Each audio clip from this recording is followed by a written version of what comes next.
All right, folks, welcome to the stream. It's April 2025, and this is Rauta's monthly stream with questions, answers, and beer. Now, I will do the honor of opening this very first beer can when people start popping in. So, today, once again, in case you're watching this later on, I will obviously do some answering to your questions, assuming there are some, and usually there are always some questions. I've already put some of the questions in my list, so I'll try to get those answered before we get go on with the stream and all that stuff. There was one thing which I really uh, wanted to add to the list. So there it is. I'm just making notes here. And obviously, I will be talking about, I will be talking about some recent festivals. I will be talking about some recent interviews that are planned, and so forth. So I am basically going to share you some news as well as, tackle random comments here and there. So, in case I'm a little bit, slow at the moment, it's just like my brain is storming with bunch of ideas and I need to organize it on the fly. Meaning, I'm just pretty much figuring out which way to go and all that stuff. Anyhow, welcome to the stream. I don't know how long we're gonna do this today. It depends on you, dear audience. If you have a lot of questions, a lot of cool comments, maybe I will hang around here for a little bit longer, but let's at least try to do 1 hour stream because it's April already and all that stuff. So now that we have some people in the stream, once again, beers by Mallassepät. This one is Revenant, a beer that I don't recall actually having. Awakening in Nedipa, that is New England double IPA, and it should be obvious that this is 8% strong. Those who don't know what double IPA means, it means it's very, very hoppy. And New England IPA is kind of a more hazy kind of a IPA. They're usually rather fruity in style and all that stuff. So this is black and white, which is not usual for Mallassepät beers. You've seen me having Mallassepät beers for months now because we made some kind of agreement that I will have their beers on the streams and I get the beers for free. So this is more or less indirectly, I mean, without money being involved, sponsored by Mallassepät beers. So let's do that. So let's first pour the beer in the glass. As you can see, this is quite hazy, quite pale, because obviously it is pale ale. And yeah, it's supposed to be good. Mallassepät does good beer. So welcome, Dixon, Lord Asherak, Northbound, Bona. This is a weird name, Bona. And yeah, all that stuff. Thank you, Northbound. Basically, I just messaged you a few minutes ago. Thank you for becoming of those Patreon members. What people really need to know, and I will mention it right away here in case you want to support the channel, means that via Patreon, Rauta gets your donations, meaning that that money is put into festival trips, but both me and my cameraman, meaning hotels and flights. And why would you care to donate money for this? I wouldn't say cause, but to Rauta thing is that you get have more interviews. So basically, we are funded by YouTube ads, which we get when people watch the videos and directly from Patreon fans. And I try to do Patreon fans a service so you can like participate in case you want in interviews indirectly. So Northbound lager porter double fruited candy sour ready to be consumed. That sounds fantastic. And yeah, Bona, nice to have that for a stream tonight. Örrimörri iltaa. So once again, if you want to make sure that I get your comments, especially if you have questions to me, please tag Rauta. I will uh, show you what I mean here on the chat. So tag me like this. And the benefit is that it is highlighted to me on the chat, so I will notice it better. But like I said, I will be talking about next couple of festivals where I'm attending, and I already know a little bit of you know the interviews I'm gonna do. So first of all, some questions people have asked me before since ever the last stream, so I'm gonna get them done. First question was, what's the point with Marty videos? Marty, my alter ego, the one with glasses and no shirt, always drunk, always making stupid jokes, remarks, whatever. Now, obviously, a lot of people obviously know this. Marty is the comedic element on Rauta channel. That is the alter ego that doesn't, talk any sense, is always more or less booze infested, drunk or otherwise, and it's just to attempt to do a little bit of funny content, because obviously when I'm ranting there is not that much funny stuff to be said. It's always about certain serious matters like cancel culture or bands being idiots with their online drama and shit like that. So Marty is supposed to be the kind of a counter force. And I know a lot of people don't like Marty content at all. They think Marty is a very stupid shit and probably doesn't belong onto the channel where it's about serious metal content. But in my opinion, that's the point, really. In a world where everything is super serious and people are reacting things in a very, very serious fashion, I think things like Marty is very, very much kind of needed. But if you don't like Marty content, don't watch it. If you do enjoy it, great. Let me know. The second question was under one of my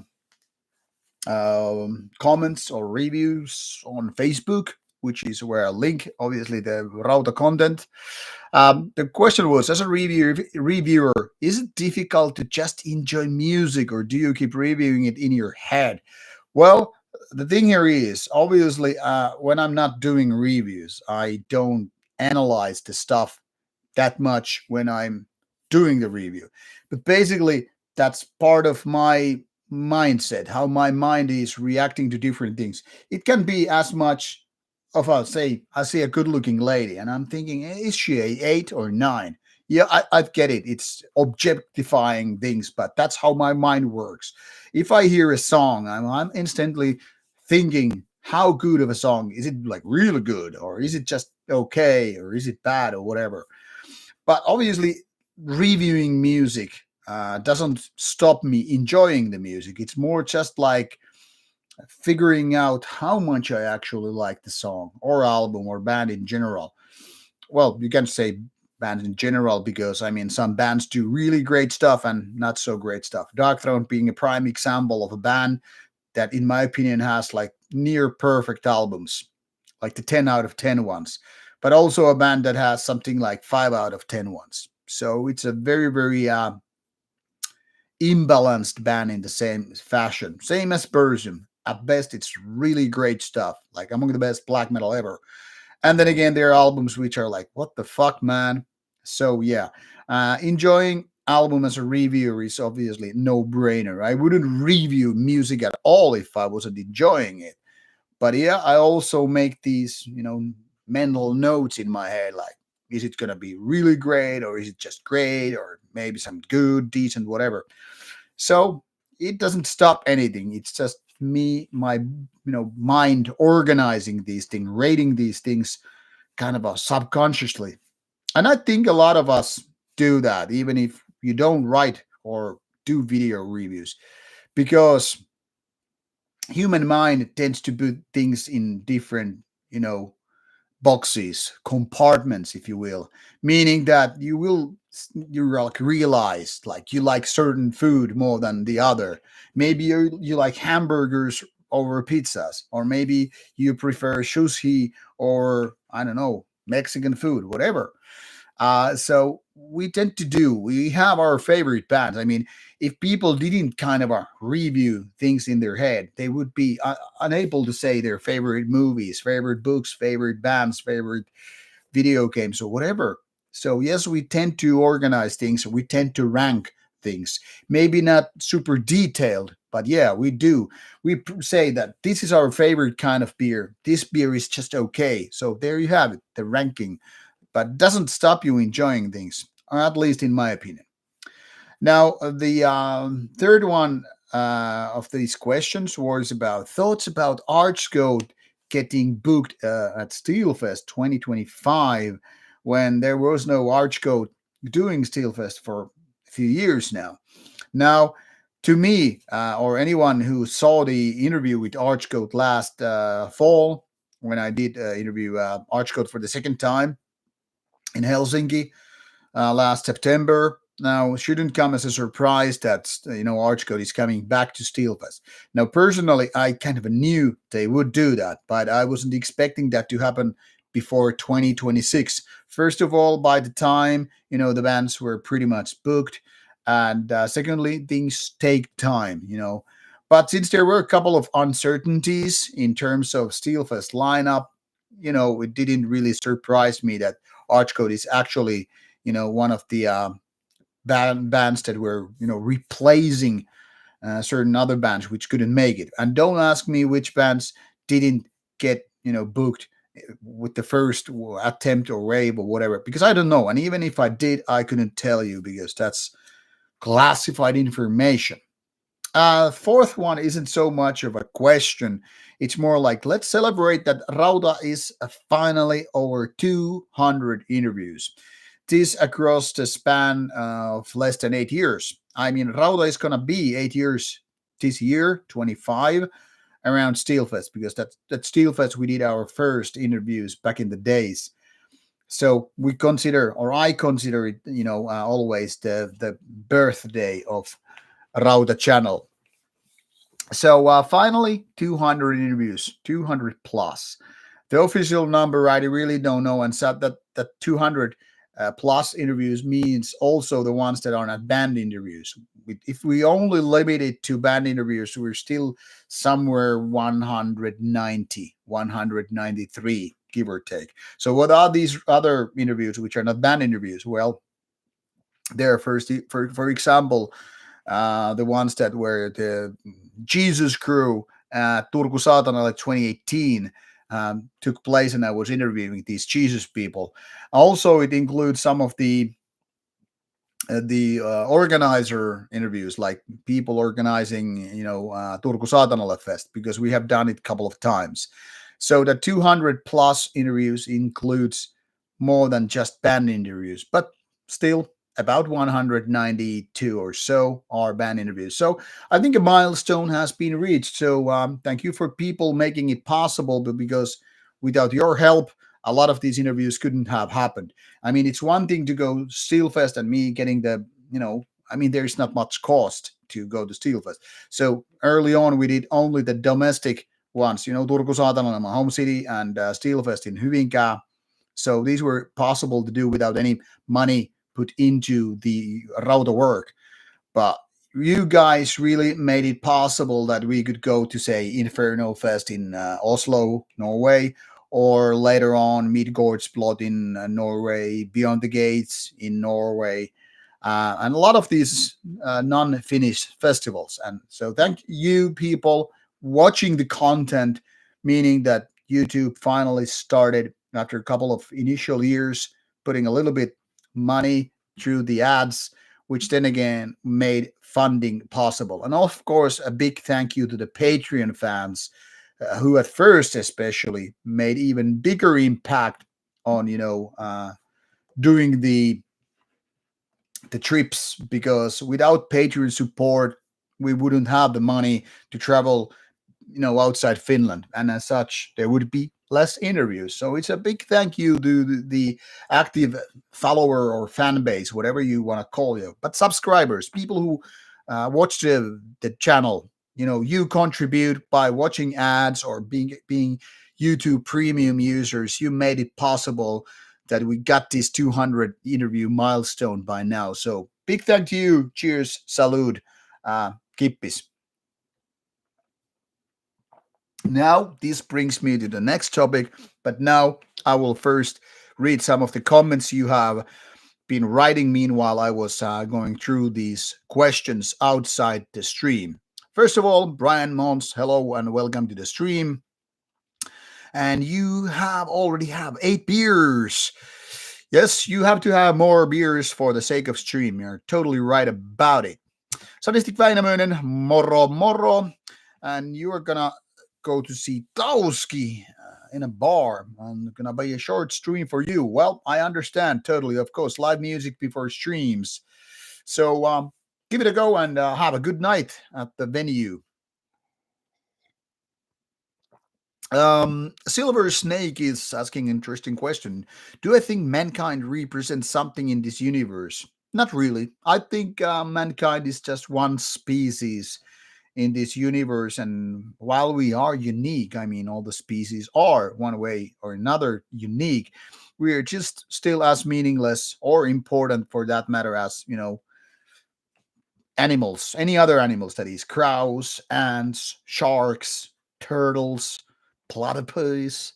So there it is. Hello, Tiako. Nice to have you here once again. I hope you're having some Riesling or whatever you prefer.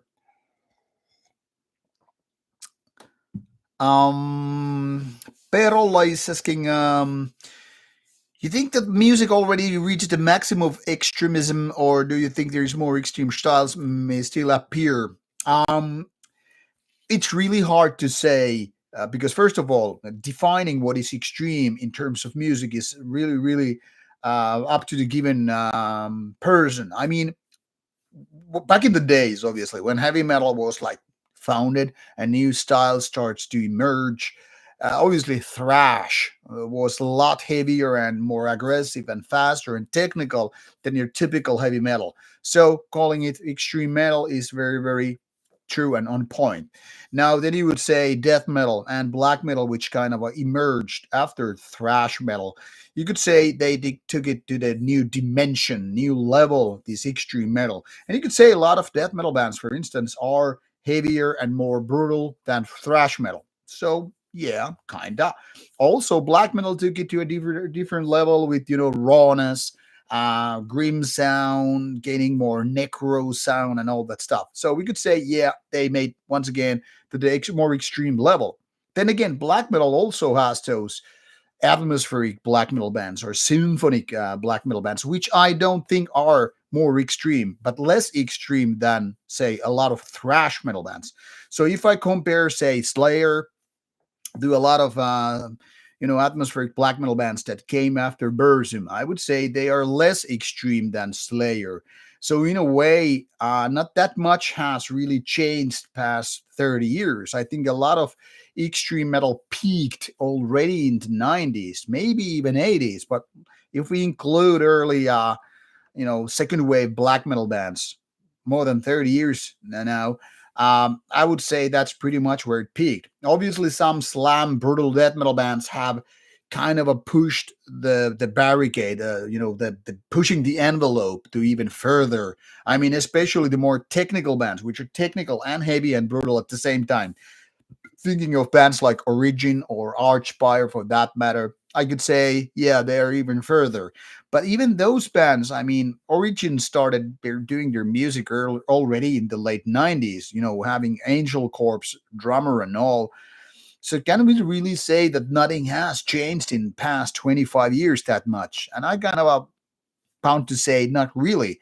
Then again, you have these highly technical, super produced deathcore bands like Lorna Shore. Yes, it's very extreme in so many ways, and it's very heavy, it's technical, and has great vocalists and all. But is it anything really more extreme in musical sense than a lot of those bands that existed already in the 90s? I'm kind of about to say not really. Now, if we go out of the musical context, like live shows, like torturing people on stage or spreading blood, dead animals and stuff like that. Yeah, we could say, in a way, live shows have been going to the more extreme levels, but musically, not so much. I would actually say that a lot of modern metal styles are more tame than what it used to be. So it's kind of hard to say can they be more extreme. And when we're talking about, for example, a lot of those industrial styles would include noisier parts and all that stuff. In a way they are more extreme, in a way not. I mean, can they really be more brutal than, say, early D side or Cannibal Corpse or a lot of those bands? And I'm kind of about to say not really, but it's in the eye of the beholder, really. Some might say certain bands are now more extreme than back in the days, and some might just disagree. So hard to say whatever it could really be more extreme. In a way, the more extreme music went when it gone out of metal. Thinking about harsh noise or power electronics and all that stuff. But once again, it depends how you see it, how you feel about it, like what is extreme in the sense of music. Is noise really more extreme in a musical sense? Well, in the noisier levels, sure, but when it comes to technical skills of playing, not really. And I would say when you can do very extreme metal and maintain the technicalities, I think it's in a way more extreme than just being brutal and heavy. But this is just my take. Yours might be very, very different. But it's nonetheless a very, very good question. Once again, I will always prefer going with the tagged questions. And thank you, Brian Mons, for donation. Here you said a little bit Easter gift. Thank you so much. Once again, all this money that people are donating here, either via YouTube or Patreon or direct PayPal, they will be used for me and my cameraman to travel. And I will talk about next trip a little bit because it was probably the most expensive trip for a long time, or maybe even ever. So I need to address that. But first, I will answer your questions. Brian Monza is asking how was the also as Assassin's Creed Shadows going? Now I have about 5 hours plus in. Last night I had another hour of Assassin's Creed Shadows, and I think I will be playing it tonight as well as streaming it after this, you know, official monthly stream. And so far, I've been enjoying it vastly. The combat is very, very smooth, sneaking around, killing enemies as a ninja or shinobi. Very, very nice. The graphics are awesome. Music is great. The open world is very beautiful, and I think no other kind of a character than ninja or shinobi really hits the Assassin's Creed mark like it should be. So for me personally, murdering those bad guys as an assassin really fucking nails it. So in my opinion, it's really, really great so far. But too early to rate the game because I barely touched the storyline in the game. But so far, been enjoying Assassin's Creed Shadows a lot. It's a great game, especially for me. Everybody is asking, do you think that black metal is dying genre or genre that will not have big festivals in future? If you look at the bands that play gigs, there's not many young people playing anymore. Well, everybody is technically speaking half right, half wrong. No, I think a lot of black metal bands are playing at big festivals in the future. I mean, look at the bands like Emperor or Enslaved or Mayhem. They're constantly doing big festivals and even headlining. Even Buried is doing that. So I think black metal is doing way better than death metal and definitely a lot better than thrash metal. Um, and when it comes to newer bands with younger people, yeah, there are actually bands that are very young. Even one of the guy in Buried is very, very young in the live setup, even if most of them are older guys. And at Steelfest or other festivals like that, you will see younger people playing. So it's not just people in their 40s and 50s doing black metal shows. I mean, obviously, all the bigger bands. I mean, when we're talking about bands like Dark Funeral, Satyricon, Mayhem, Marduk, and the like, there are lots of guys in their 40s and 50s. That's kind of a given because those guys have been here more than 30 years making the music. So when they started in their 20s, obviously, they are like past 50s. But there are a bunch of new generation guys. I mean, for example, I saw Norhem just last weekend, and most Northam guys are around their 30s. So there are these younger generation, and of course there are younger bands than say Northam.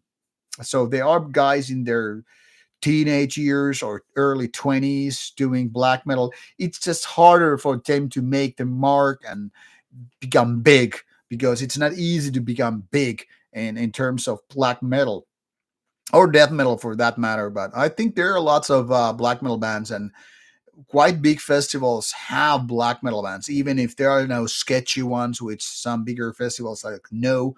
So obviously, if you are thinking about festivals like Wacken Open Air, you don't see much black metal there. But then again, it's always been more about mainstream bands, heavy metal and symphonic female fronted metal. We're talking about bands like the classic heavy metal, like the Halloween, Iron Maiden, Nightwish, all those that are really the kind of a headlining level. Obviously, you don't see black metal bands that much headlining, at Wacken. Then again, I remember seeing Satyricon with Dark Throne songs in 2004. Obviously, that was more than 20 years ago, but it already shows that black metal was, even back then, really that big that you could like headline one day. And a lot of those cult bands have become even more bigger and more wanted. We're talking about bands like Emperor, So definitely black metal bands are doing great, and they're definitely, playing big shows too. But it just takes time before the younger generation of bands will get to become a little bit more known.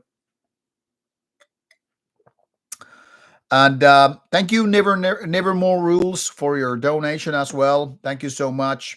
Much like Brian Mons, your contribution helps. So thank you for that. And I will be soon talking about the interviews, so you know how your money is being spent. Now that I have answered all the tagged questions, I will go through the backlog for a little bit more answers. Just Grotesque. Hello there, by the way, new subscriber. Well, welcome. Thank you that you're enjoying the interviews and other content. Thank you so much. It's nice to hear that I'm doing it well enough for you to become subscriber and follower. So you have a question. Who would say are top 5 Canadian metal bands, not genre specific? Well, that's a big question, because obviously in Canada there are major players in various genres. When we're talking about death metal, always one band or the other comes into mind, and it's Cryptopsy. But even Cryptopsy have had their less well moments. But I would still say Cryptopsy is among the top bands coming from Canada.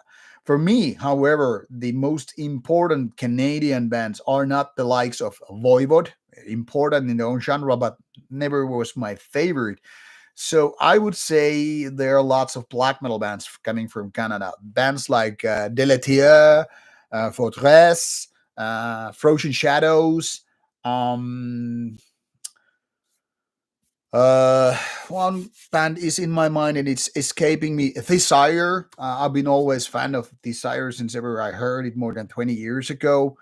Blasphemy is important, but not among my top 5. But yeah, Deletier, Fortress, Frozen Shadows, Desire, maybe one more. Maybe it could be Cryptopsy. But now that I've been said, probably someone else come into my mind and I will change my mind. Archfire is, if I recall correctly, also from Canada, and they are pretty powerful, but not among my favorites. So this is maybe top 7, roughly, give or take. But anyway, Canada definitely has good bands, so that's the thing. And yeah, Monarch also from Canada. That is a good band. So lots of great black metal bands coming from Canada. JK is asking, have I played Elden Ring? Yes, I actually got Elden Ring like 2 years ago when I was still living in Spain. I ordered a secondhand copy and I started it for a few hours, but then I kind of, had it unfinished. So it's still in my game pile, and maybe eventually I will, stream it too. But I've been focusing on more recent games. Recent games worth mentioning for me is obviously Space Marine 2 last fall. Really great action game, and I love Warhammer 40,000 universe, or Warhammer Fantasy, that matter. Space Marine 2 was definitely one of the highlights for me last year. I really like Star Wars Outlaws. I'm a Star Wars fan. I grew up with that stuff, and then you combine it with stealth action, open world.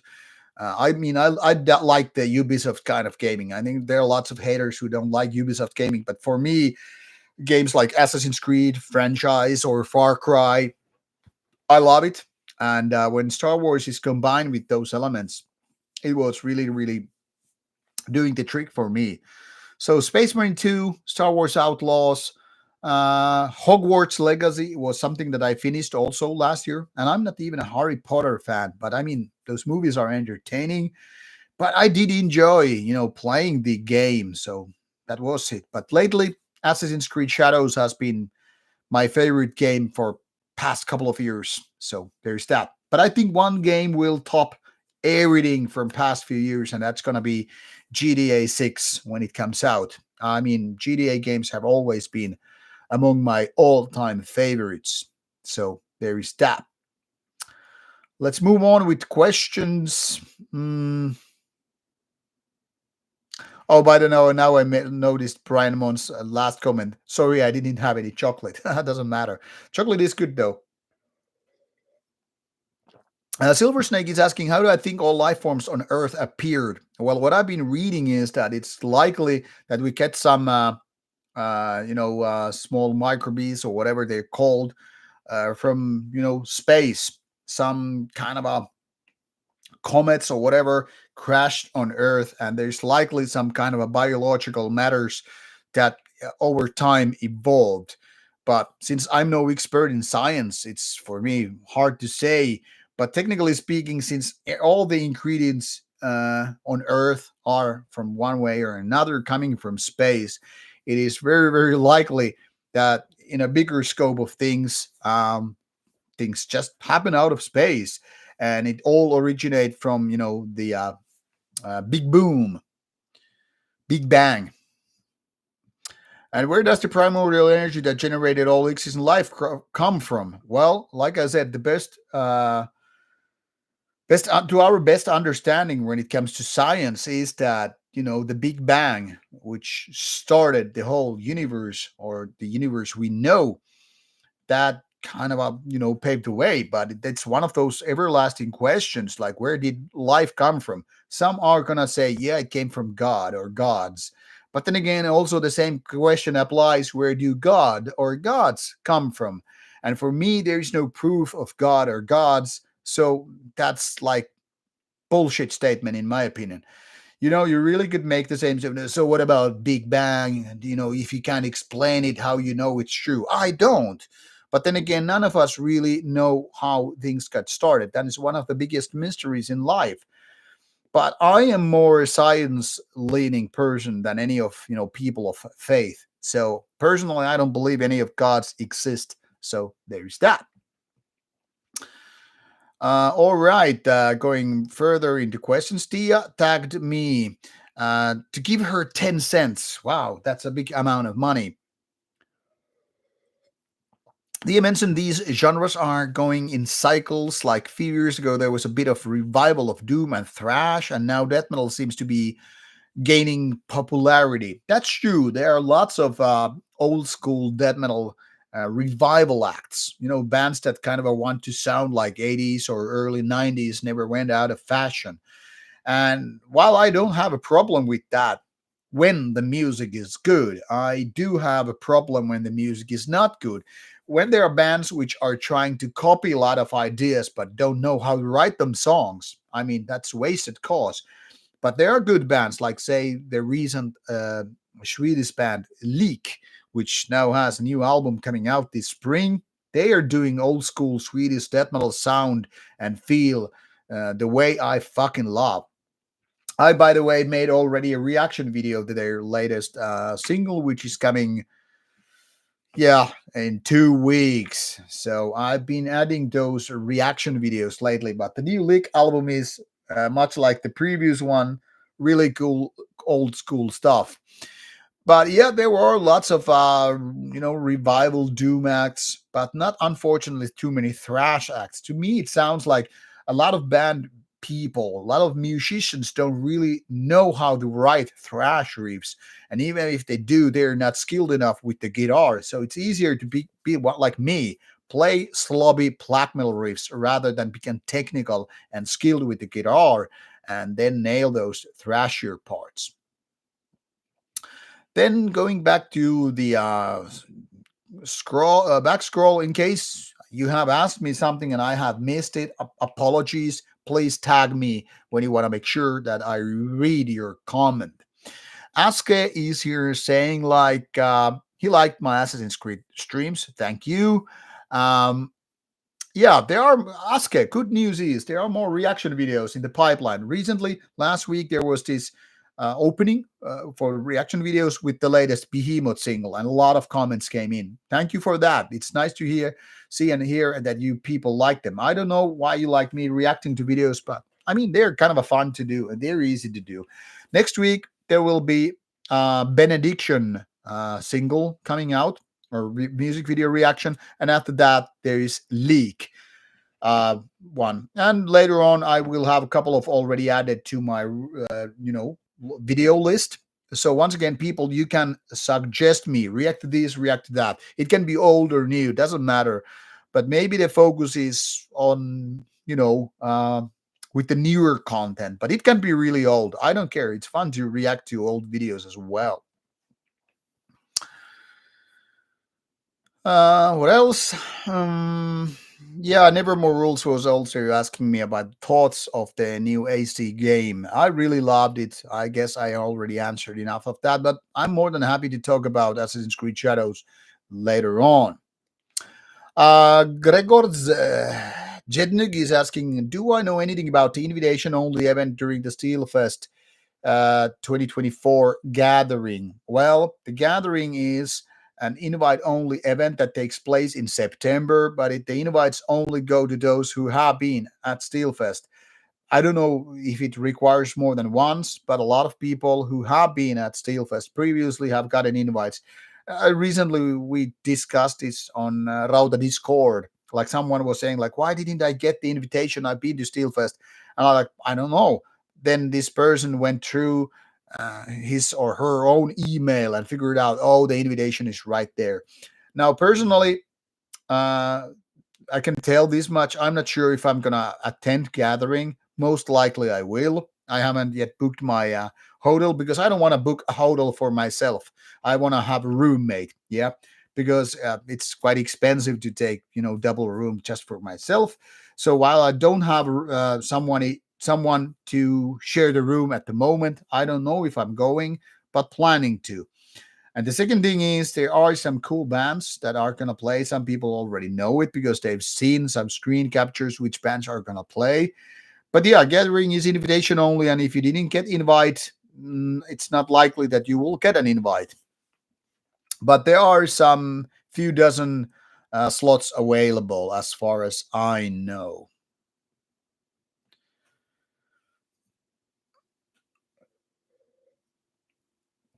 And yeah, TK also mentioned that youngsters in black metal genre are coming and going. So yeah. And Nevermore Rules, yeah, Fortress and Frozen Shadows are great stuff. Yeah, I have mentioned some of these bands earlier here. Terrorized Sunrise in Australia. Hello, mate. Nice to have you here as well. And yeah, it's closer to midnight here in Finland. And Cuervo, yes, we will see at Steelfest. Marty is most likely available at Steelfest as well. Parola is asking, being Finnish, how you supported the heat of Spain? Well, it was fun to live in Spain for a few months. I liked Spanish food culture. The place is nice, and I get used to staying in heat. Cuervo, welcome. You're nice to know more about Steelfest. Yeah, sure. You always can ask me more about things and tips. Arnigard, welcome to the stream. Stream. Paulus, thank you for interviews. Yeah, I am obviously a fan of a lot of bands I interview. Not every band I interview, but it's fun to talk to the guys and gals in bands, of course. Question was, have you ever thought of doing interviews with bands in the studio?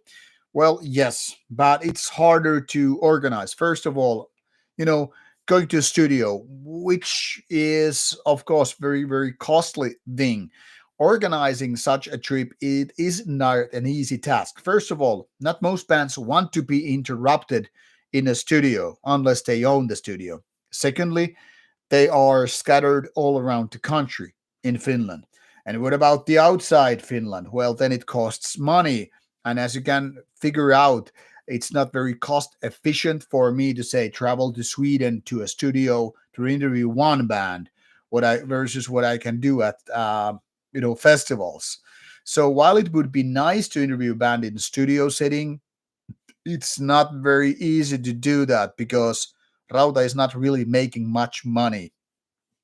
So I have to be very careful how I spend Rauta money on trips. So unless it's a really big band or unless some label helps with traveling costs, and so far none of them have done it, it's not very likely that I get to visit a studio with the band. But it would be a great to do that, but it's very hard to organize it. Zachary, hello, welcome to the stream. Arbar, yes, Benediction's latest album, Scriptures, a few years ago, a really good one, old school proper death metal. I still have it in my shelf or collection.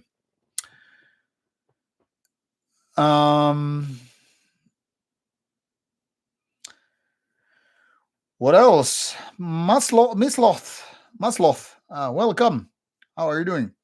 Anigord is asking what I'm drinking. This is Revenant by Mallassepät, one of my favorite breweries coming from Finland.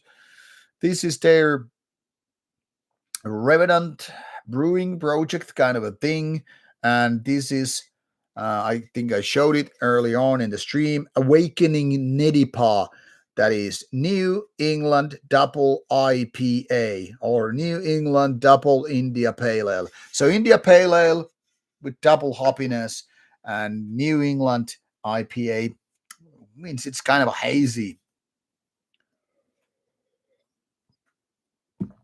Oh, Arabada, nice to have it here. Nice to hear that you have Hobbit and Lord of the Rings box illustrated.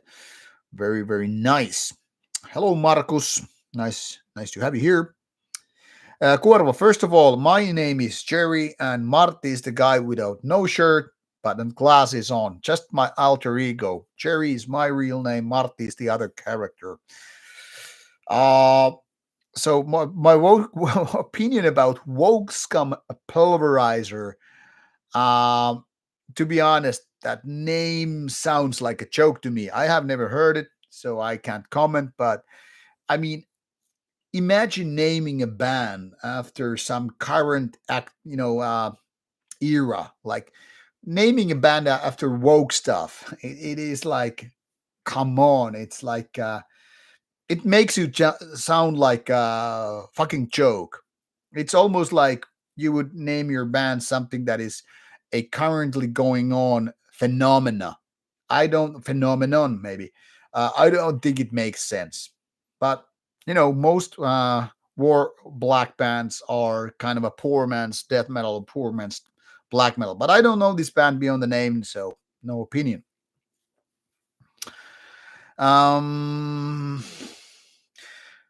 Perola is asking what are my favorite growl, scream, and fry singers. I'm not sure what you mean by fry. Well, when it comes to growling, one of my favorite death metal vocalists is definitely,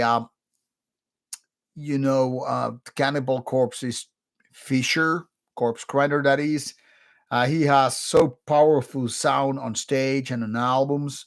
I mean, if we're talking about the traditional growly vocals, definitely among the one of my favorite ones. Then again, I always liked Carl Willett of Ball Thrower a lot, and Chuck Schuldiner for his death metal vocals, but they're not maybe that typical growl stuff. But those come to my mind first. D-side Glenn Benton, real good deep growl vocals. When it comes to more screamy stuff or raspy vocals, Nocturno Calto is definitely my favorite black metal vocalist of all time. Um, Funeral Mist Marduk vocalist Mortus does great stuff as well. Satyr of Satyricon, especially the early albums, he has one of my favorite vocals in terms of black metal. When it comes to scream vocals, the really high pitchy one, I'm not really that much of a fan of that given style. So there are no favorites in that sense. Nevermore Rules is asking if I do like West Coast IPAs. So far, yes. Um, as Argard is saying that the hazy IPA Napa always welcome. Yeah, they're pretty good, but I must say I'm not that much of a fan of Napas versus hoppy IPAs. So I guess more traditional IPAs are more my thing than Napas. Checker is asking what's my favorite Argento film. No, I am not fan of Argento as such, so I don't know. I don't have a favorite Argento film.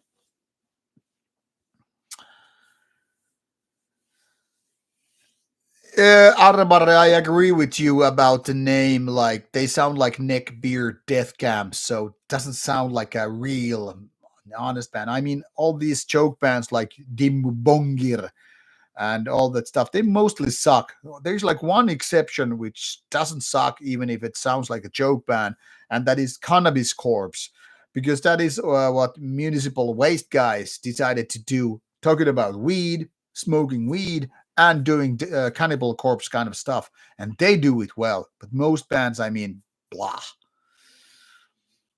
Yeah, Pirola. Well, in that case, if you mean Fry, you mean black metal voice, like raspy vocals, I guess.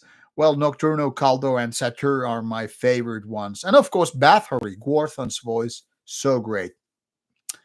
Marcos, I was never much of a, horror metal movie fan. They kind of bored me. Baba, I don't even know. Argento and Fulci, I have only seen a little bit of this and that. You should more ask me more about war movies or sci-fi movies, and you would get a better um, answer.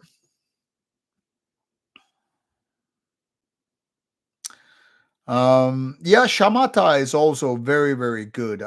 Let's not forget Arcanum. Yes. Now I think I need a little bit of a more beer because, well, at least after this one, because the best questions today, obviously, are done by Silver Snake. His great question is, what is my philosophy about nihilism? Now, this is something that I have always thought is more like rather obvious to those who have been following me on the channel, and especially on streams when I start ranting about nihilism. Now, nihilism just happens to be my favorite philosophy.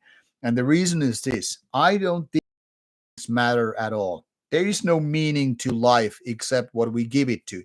There is no inherent value of life as such. Life is just a kind of a random thing in a world where death is the end of life. Now, death would be totally meaningless if there was no life. So, death as a such is not a dark thing or horrible thing. Death is just the end of life. And because life is more just a random event that takes place because things go, say, certain ways, um, that sounds like death is something horrible. But when something dies, it just basically resets the clock in a way, meaning that life that was there is no more. So it's back to going back to the time before the life existed. And a lot of things, in my opinion, don't have the inherent value, whether we're talking about politics or life or moral code. My view of nihilism means that none of that really matters except for your personal things, and that really upsets a lot of people. People are like trying to put me in the world of, say, right wing or left wing, and I say, fuck your wings. I don't care about your politics. I don't agree with them. I do say that, humans or animals that are close to me matter, but that's just my way of thinking. When we're talking about more universal things, none of our lives matter at all. Does Earth matter? Do animals matter? Do plants matter? Does nature matter? No, in the big scale of things. When we're talking about the whole universe, no life means anything at all. It is just what it is. Life happens and then it ends eventually. And that's no shame. There is nothing bad about it. There is nothing good about it as such. It's just inherently kind of a meaningless. It's a very neutral way. And also, that same thing applies to politics. There is no good politics or bad politics. There's just a bunch of different kind of politics. I do agree with some things. There are lots of things I don't agree, and that seems to piss people off, whether they're coming from left or right, or conservative or liberal. I'm always saying, yeah, I go for human rights. Why? Because in my opinion, every human being is basically equal. Does that mean I'm a lover of human life, like philanthropy? No, I'm more like a person of misanthropy. I don't think human race is a very, very interesting species. Or maybe it's interesting, but it's by no means superior or good. We're wonderful creating things, but we're even more wonderful in creating problems like nature catastrophes. We're really great in polluting the whole world. And some might say, yeah, human beings are shit because we pollute the planet. But on a universal scale, does that even fucking matter that we pollute or destroy the whole fucking planet? No, because there are billions of planets in space. So if we lose planet Earth, yeah, that hurts us. But what about the whole fucking universe? Life is fucking meaningless. The only meaning there is to life is what we give to our lives. If music is the best thing you can find in your life, great. If it's Jesus, not that great, but okay, fine, keep it at that. If drinking beer or having sex is bringing meaning to your life, that's totally fine too. But don't take it to the universal level because that doesn't fucking apply. There's all like basically one thing that applies to a lot of organisms, plants, animals, humans, whatever, and that is procreate. So we could say the meaning of life is to procreate. So once we die, we have at least put our DNA forward. It's like this kind of a sports contest. I don't know what it's called in English, but when you like running and you give the the piece of wood, whatever it's called, to the next one, like, oh, I'm finished, you take care, move on. So basically this race, and by I mean race, not like human race, but more like a amazing race. This race, this contest, this competition is all about survival. We're here to survive and hopefully procreate before we run out of time, meaning before we die. But does it even matter that we put the DNA right there? Does it matter that we put our genes, you know, right there? In the big scale of things, no, it doesn't matter. If it doesn't matter if the whole fucking Earth explodes. In the universe, nothing is likely to change. Just one planet less, and that's that's about it. There are probably bunch of other planets doing exactly the same shitty things that we are doing. Not exactly the same, but similar things. So I am a very, very nihilistic person. And sometimes people think, so if you're nihilistic, you're also very pessimistic, that you cannot enjoy life, you cannot be a happy person. On the contrary, I get to enjoy life because I see this nihilism like in a way that it doesn't stop me doing things. I get to fucking choose what I want from life. I get to choose what I enjoy life, be it sex, be it working out, be it listening to metal, be it drinking good beer, being with good people. I'm a very selective people. Some might even call I'm elitist.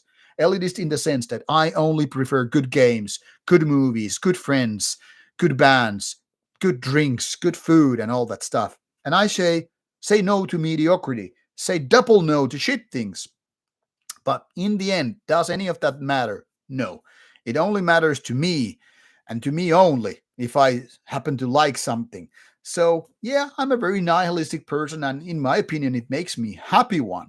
I've always been very, very good in one thing, and that's understanding how my life looks to me, how I get to be the director of my own life's movie. I get to choose what I like and where I should go and all that stuff. That doesn't mean that I succeed in all the things I do or try to do. Obviously it doesn't, but at least I understand that what brings me happiness, what brings meaning to my life, and it can be very, very different than to the less about other 8 billion people on this planet.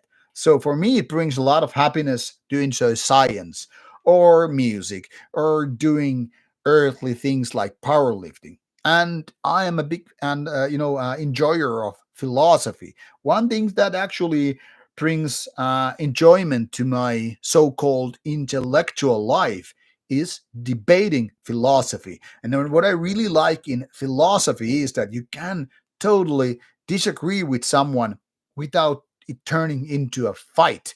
There can be so many other people who are like, "Oh, Jerry, you suck. Your opinions are worthless." Blah blah blah. And sure, my opinions are worthless. They are not, and you know, personal things. And you don't have to agree with me. It's just fine. But when we can discuss, when we can have the conversation about philosophical takes, opinions, or views of life, then what that's when philosophy is, worth its money and time and effort. So philosophy is one of the best things in life, with sex and you know physical exercise and music. So always art, physical part, intellectual part, and emotions. You have the kind of a four corners. You need to have the mental things, you need to have the emotional things, you have the physical things, and then that's when you have all combined. That's as close to perfection what you can have. But obviously, things are not always that easy. But I think people should really understand it in a way. All that we have in our lives are rather simplistic goals. You don't have to overthink it or get it overly complicated. So I hope this answers to the pondering. So people should understand that I am really a fucking nihilist, and I don't expect them to, agree with me. It's totally fine to disagree with me. This is just my take, and you don't have to like it. You don't have to accept it, but you should understand that it's my take, and you are feeling free to disagree. So one more question, and then I will get another beer. Let's have a little bit of water here as well. We're almost 1 hour in to the stream. Destroyer Ritz 666 is asking what I think about Alcest. And he says, I don't really much like their black metal past. After all, it's a black metal. I do like their unique style. Well, Alcest is unique, but to me, it's a little bit too soft without paying actually soft music. So for me, it's more like girlfriends in their sweaters or sweaty pants listening to black metal like music without being black metal. So it's much like a diet coke thing. Alcest is like a diet black metal.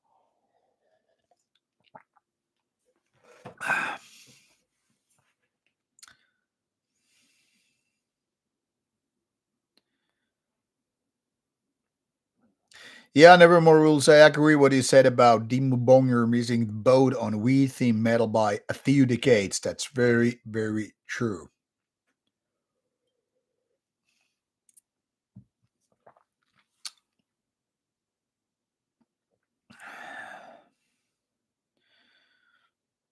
And Cuervo, while you said that, give a chance to listen to that band you mentioned, the Volkscom.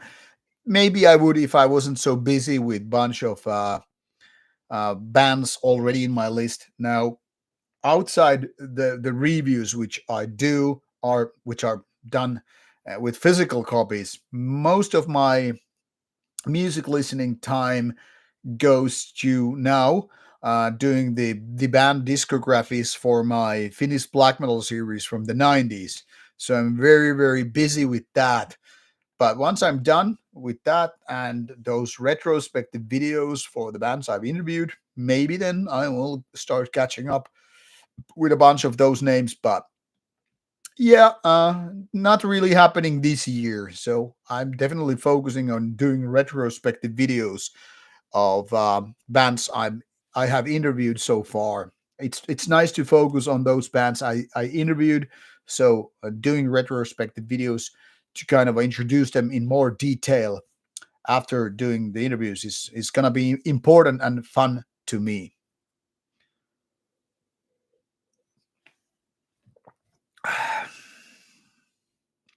Pirola is asking, have I tried visionary and psychoactive substances? Well, I have tried shrooms, though only once properly, and I liked it. I don't know if you consider weed in that segment, but obviously I have had weed a few times, more than a few times in my life, and yeah, I think it's great stuff.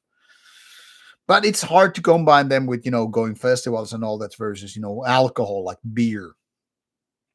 And I think those experiences are very, very important. And human rights in nihilism. Well, it sounds like pineapple on a pizza, but my point here is, which I just explained, you can totally, agree with human rights without not interfering nihilism as such. But what you have to understand that those human rights are not maybe, you know, inherently meaningful. So you can be totally like, hey, I'm all equal and all that stuff. But at the same time, you can finish the sentence by saying, in the end, it doesn't even fucking matter. And a lot of these nihilistic thoughts, which I mentioned earlier in my longer response, are related to my other band, Annihilators, in their lyrics. There's a now third upcoming album by Annihilators, and a lot of these thoughts and ideas are being discussed in the lyrics. They're not your typical satanic or anti-religious lyrics in that sense. There's lots of nihilism, and I think a lot of people won't, enjoy or like them, and it's totally fine. Tiago is asking, Matslot was asking my thoughts about New Titan Blood. New Titan Blood sounded quite boring to me, honestly. The production was kind of a two 1980s without the riffs being that good. Didn't do much for me, but I didn't even finish the album, so can't comment it more detail. But for a little bit, what I was listening to the album, I felt like Titan Blood is maybe not for me. There are so many other, death metal bands that are so much better. Diego also was asking, do I like David Cronenberg films? Well, I've seen a few Cronenberg films, and I do like some of them very much, like Existence, which is very weird and very likable film. But obviously, there are a bunch of Cronenberg films which I haven't seen, so I wouldn't call myself a fan. But I like his body horror, unique style, and all that stuff. So yeah, I should probably watch more of his movies, but I tend to be more stuck with watching TV series over movies past few years already.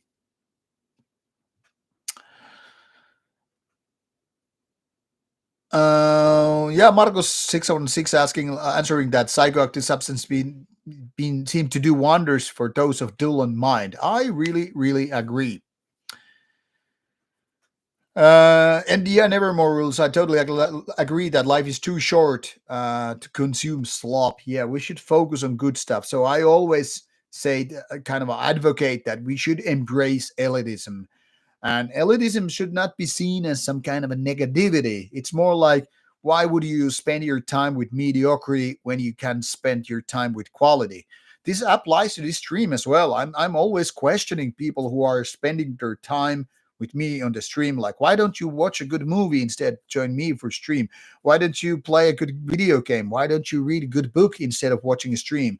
I'm not saying that if you like the stream, if you like to see my content, good, then you answer. Okay, there was a tiny problem with the stream, which means I'm gonna get beer. Be right back.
So the stream is back. Here we are. All right.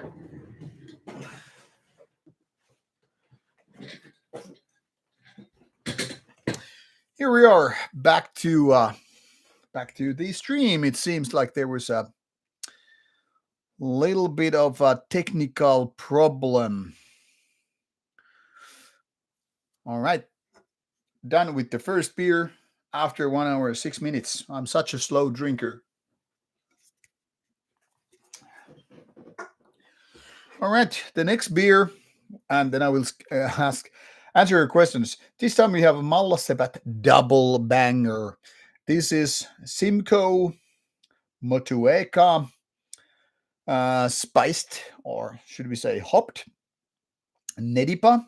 And by the way, I randomly picked these Mallassepät beers from my selection of beers. So this is just coincidence that after the first Nedipa, there is another New England double India Pale Ale.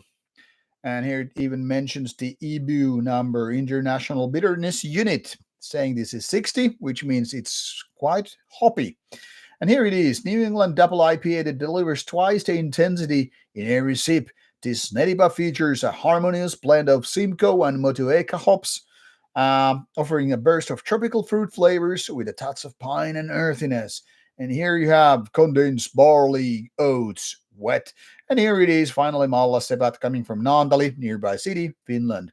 And it is double banger. So another Nedipa here, just right after the first one. Talking of Cronenberg movies, Marco 616 already mentioned some of my favorite Cronenberg movies, like Existence. Eastern Promise is a really good crime movie with Viggo Mortensen. History of Violence, another Viggo Mortensen movie. Not as good as Eastern Promises, but still definitely worth a watch. And I remember he made this Fly remake too, but I haven't seen Brood or Videodrome, but I remember them being kind of a cult classics. So yeah, I should watch them at some point, but I haven't seen them. Never more rules, man. Sex, drinks, and metal. Yeah, that's pretty good combination. Add some powerlifting in my case, or some kind of a physical activity, and you have all the four ingredients in your life. Add philosophy, and that's great. JK is asking, plans you into some peaty whiskey to go with the beers. Now, I always have a whiskey bottle here. I'm sounding like a real alcoholic here. But those who know what I'm doing with the streams, and it seems like I had a little bit of a whiskey from last night. So I always have a bottle when I'm doing game streams, when I'm gaming. Not that every time I game, I do have whiskey. But what I have been recently enjoying is this Scotch whiskey, Ardbeg and Oa. So Islay single malt Scotch whiskey.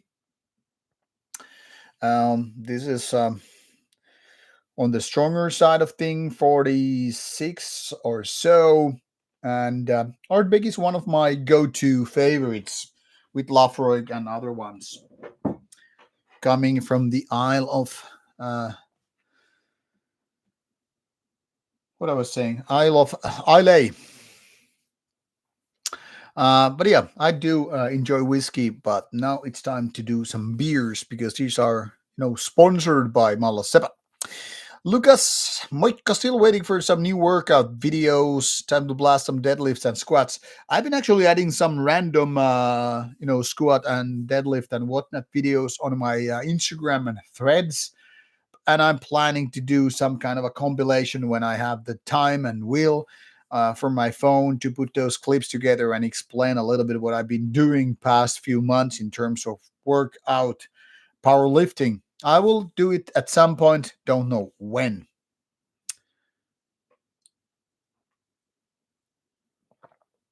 And Marcus has to go take the dog out. Hopefully not too long trip. Hello, Mash. Good evening and welcome to the stream. Um, Pirola was watching Station Statham movie, but Rauta is more brutal.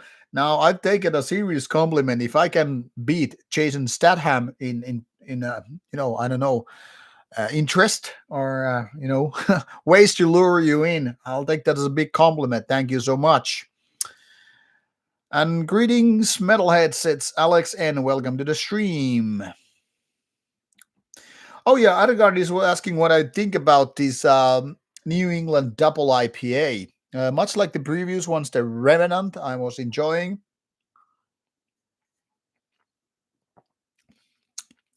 This is also quite fruity IPA or double IPA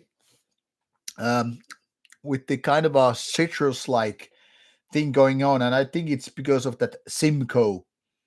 If I remember correctly, that is, I think Simcoe hop is the one with a little bit of a citrus-like feeling. So definitely kind of a little bit tropical take to it. But sometimes I like the more dry kind of IPA, more bitterness, less fruitiness. But this is good one, so enjoying it. Northbound is asking a new Earn album is out, the review in the works. Well, unfortunately, Osmos Records doesn't, do physical copies, so I haven't been reviewing Osmos stuff for many, many, many years. Osmos said that they stopped doing it more than a decade ago, and as such, no Earn review happening for the moment.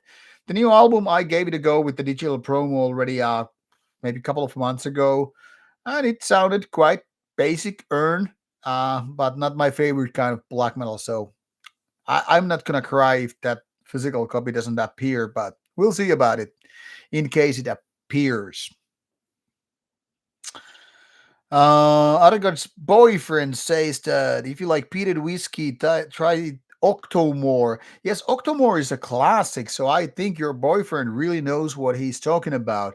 And thank him on my behalf. Yeah, I love peaty smoked whiskey, and Octomore is definitely one of the kind of known names and styles which people should know. I don't think I ever had an Octomore bottle myself, but like I said, I know it by name and fame. But mostly past few years, I've been drinking a lot of those bottles, which I got either as a gift, as a birthday present or Christmas gift or whatever, and then some random ones which I've been buying from airports or those metal cruises because it's tax free. But yeah, I eventually should get some Octomore here at home as well. P-Roll is asking, am I materialistic or materialist? Not really. That being said, for instance, I don't care if I have games as physical copies. I tend to play my games, and if I have a physical copy, then I just, sell it away.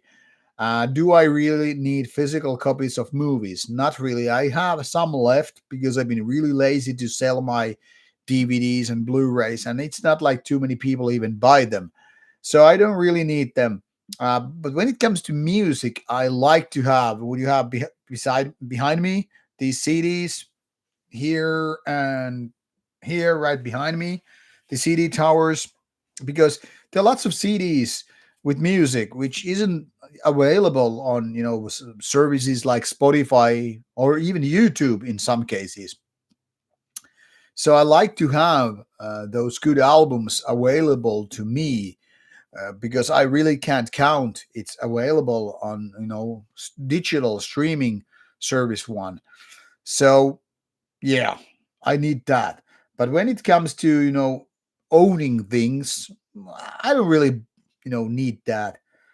For me, for example, clothes are just to be used.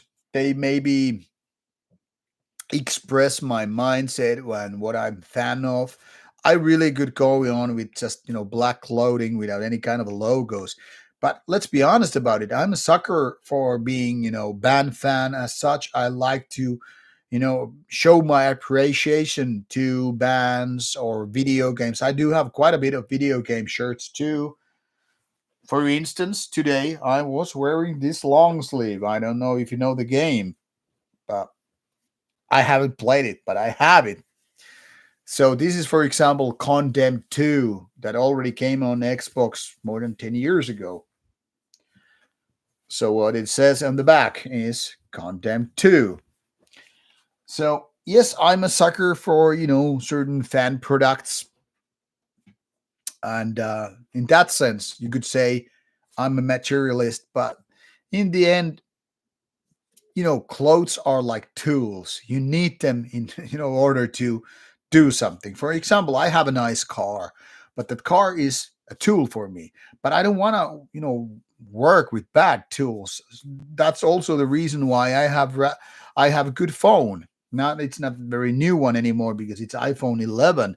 But my point here is I couldn't do shit with cheap phone, which is just piece of shit.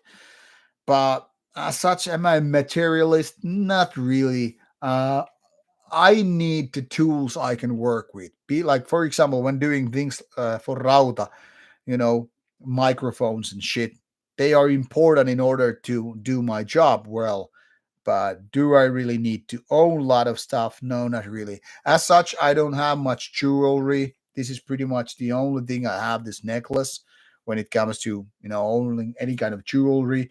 Do I use pins which are laying on my table because I got them for, with review albums? Yeah, I don't really need them. I don't wear patches and stuff like that. So in the end, I don't really call myself materialist, but I do need good TV to play video games, or sound system, to play vinyl and CD and all that stuff. So I don't know. I guess it depends how you define it. But I think some people really define themselves whatever they own. But I think the Fight Club really nailed it, and saying the things you own end up owning you. And I think there's a lot of truth to it. So if you kind of engage yourself in material, then you are kind of defining your life through it. So when people are boasting, like, hey, look at my bookshelf, how many great books I have, I'm a smart person.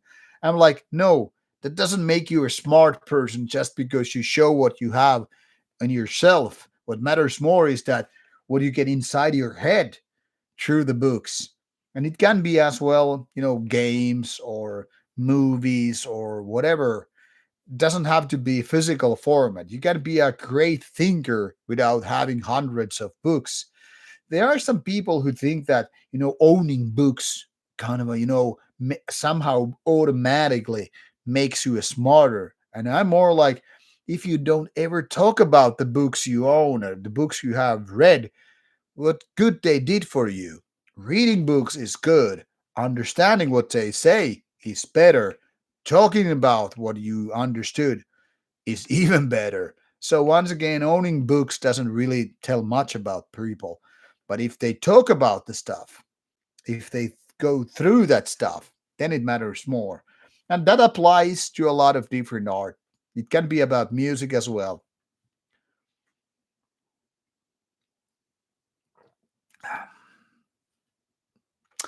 Mash, I agree with you about the citrus type IPA, but then again, I could really go on through the night a lot of uh, um, different kind of you know citrus beers.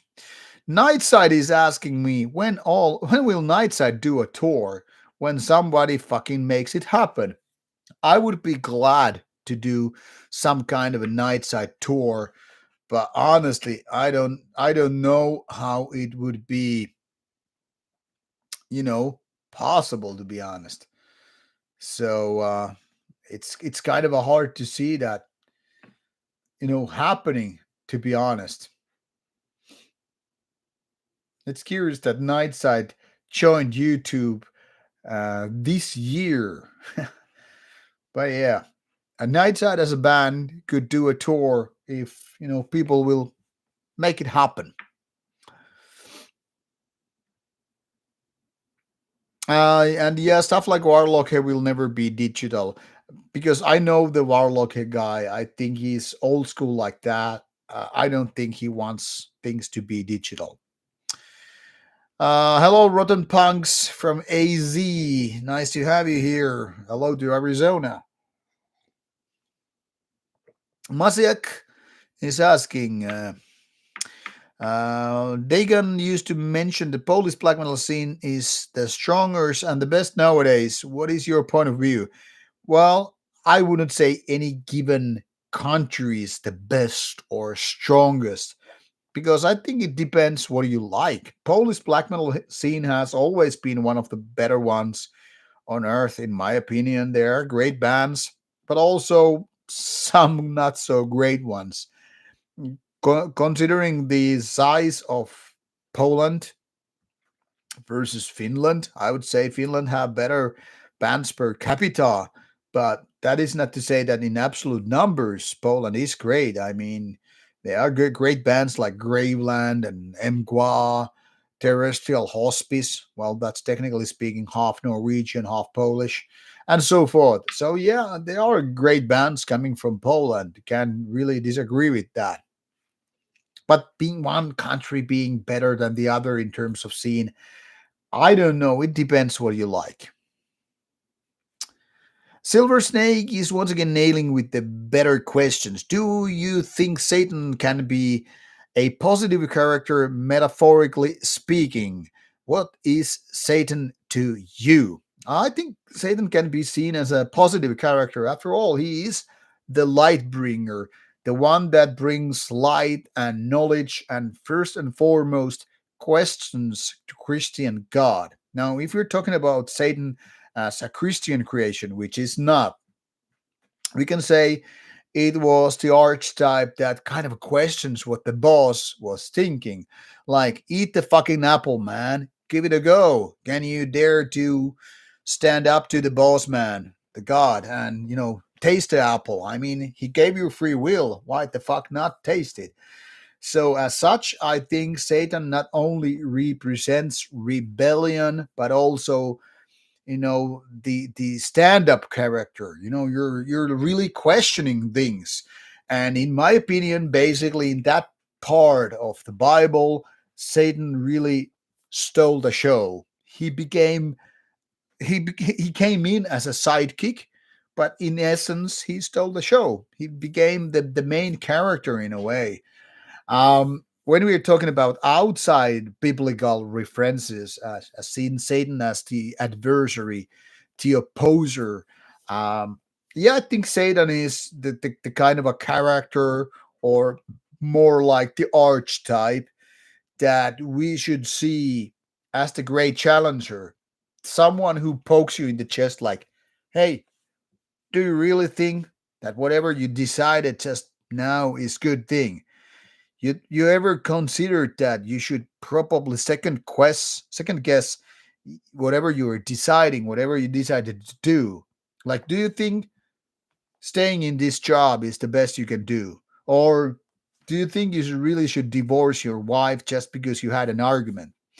You really think that you're gonna do this or that? That's the great questioner.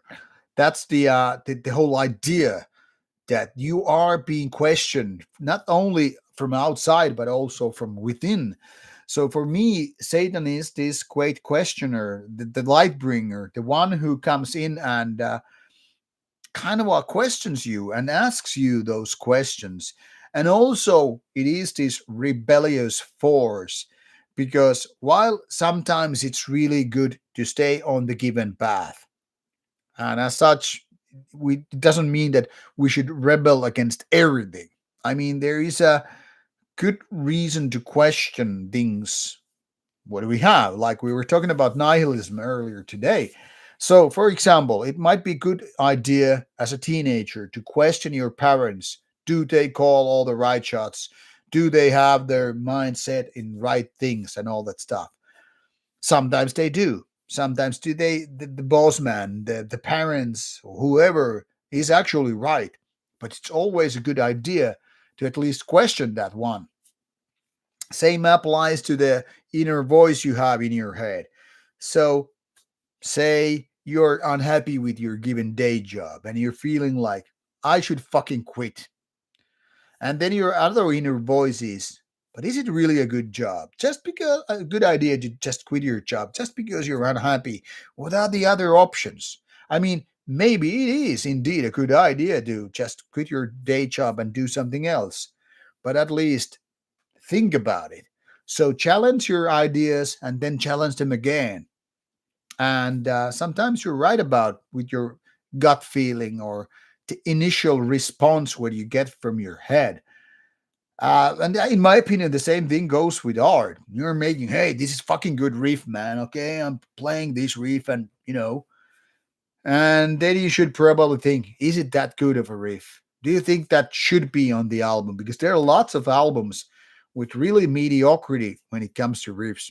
So for me, Satan is really the adversary. And that adversary really can be from outside, the one that challenges you to push you further, be it in sports, be it in relationships, be it at your job, or just human life choices, like whatever you decided to do.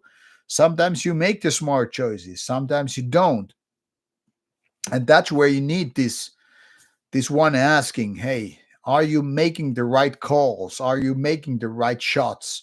Could you do it other ways? Could you do better? Do you think this is the smart move? Does it have to be a smart move? What about enjoying life instead of always being rational? So in that sense, I think Satan is really the questioner, and as such, adversary is not giving the full credit to what Satan is or can be. This is my take on it. You don't have to agree with me, but yeah, I think Satan represents bigger things than just evil or whatever simplistic. See you later, Nevermore. That was fun to have you here, and thanks for the donation.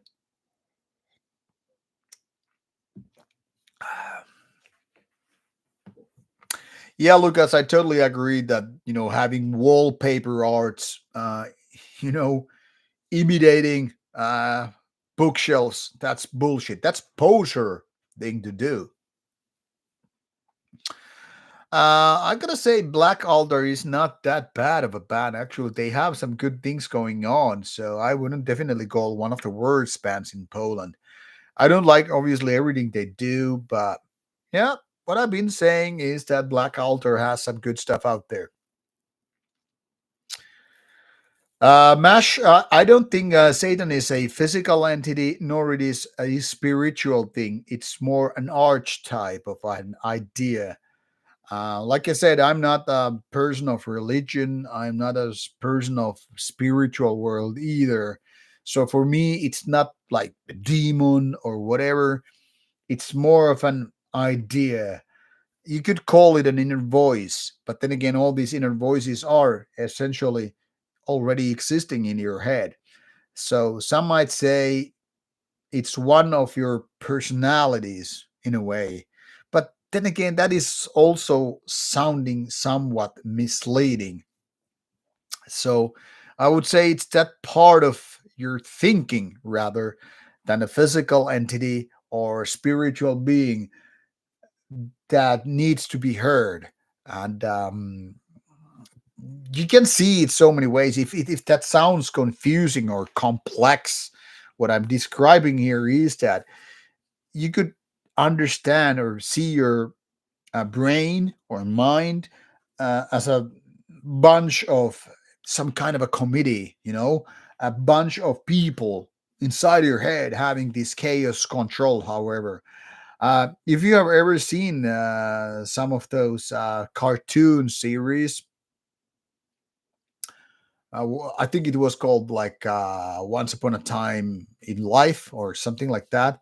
There was this cartoon series which we watched as kids, first as small kids, then later on in teenage, elementary school. But the point here is in the cartoon series, they would kind of a picture that inside the blood is like bunch of creatures going in and they're like walking the blood cells And in our mind, there are a bunch of small creatures controlling things. In a way, it's essentially true. I mean, even in your eyes, you have small bacteria and all kind of organisms doing their job, cleaning the lens, so to speak. And while we might think that our brain is one, just one part of a machine, well, machines are made of smaller parts. And so, figuratively speaking, you could think that in our mind, there is bunch of different miniature beings thinking, disagreeing about this and that. Um, what it's worth, and I'm by no means a Disney fan. Um, Disney made this good movie about it called Inside Out, or at least I think it was Inside Out, where each and every emotion is basically an individual creature. Like there is anger, there is depression, and things like that. And these different entities, try to control you as a human being, and they don't always, agree with one another. So anxiety might want to do different things than some other emotional thing. So you get all these different emotions and they're having their own arguments. So, like I said, a committee of different beings. This is metaphorical, people. You have to understand that I don't really believe that there is a bunch of different creatures inside our heads doing like that. But what I'm trying to say here is that sometimes we get that dissonance in our brain because you might think in our heads, okay, I'm using here as human relationships as an example. So sometimes one part of your brain is like, that girl is fantastic. Ask her out. And another part is that you don't want to get messed up with that girl. You don't need it. Just focus on your day job or your school or your band or whatever. Some other part in your brain is like, hey, you can do both. You can do your work, you can do your school, and you can also get laid. And some part is like, oh, fuck that shit. We don't need boo. We don't need the girls and we don't need the fucking school. Just go for the booze. Go for enjoyment. Go for, full kind of whatever hedonism, you know. And sometimes these parties, these small individual pieces in our mind, they're fighting one another. So some are like, go for the girl, you need love in your life. And somebody, oh, you all you need is sex. And somebody's like, fuck, you don't need neither of them. Just focus on your job, focus on creating music, focus on creating art, focus on earning money, focus on your future, whatever that might be. And you get these confused, voices inside your head. And they're like, shut the fuck up. I'm trying to focus here. But then again, your mind is made of these different elements, these different ideas. So sometimes it feels like there is a band in your head. Sometimes it's the drummer that talks the loudest. Sometimes it's the bass player. Sometimes it's the bunch of guitarists. Sometimes it's the vocalist. Sometimes they do work harmoniously. Like here, when I'm doing the stream, my one part of my brain is talk and drink beer. It's fine. The other part is like, hey, you don't really need to focus so much on the beer. Just answer the questions what people are asking. And some part is like, what if you just shut down the stream and start playing that Assassin's Creed? And some part is like, hey, as long as you like it, do whatever you want. So there is certain kind of harmony going on inside the brain, and sometimes there is not. Sometimes like divorce, fuck them, kill yourself, kind of things. Different voices are heard in your brain. So I don't know about you, but my brain is pretty much some kind of a chaos, and in the essence, things just go well. So in a way, these voices somehow end up, you know, working in a way of being weird democracy. You know, sometimes I feel like, hey, I don't want to go to the gym. I feel tired and I feel like, oh, I should just sleep or watch a movie or whatever. Yet I still go to the gym. Why? Because of discipline. So which voice really wins? I don't know. It feels like very chaotic in my brain, but somehow things get sorted out. I don't know if I if that really answered. So I hope so. Explain. Well, Nightside, thank you for your comment that Annihilate is better than Black Alder and Nightside too. Now, personally, I think Nightside is better than Annihilate when it comes to music. But it's also that those bands are very different from one another.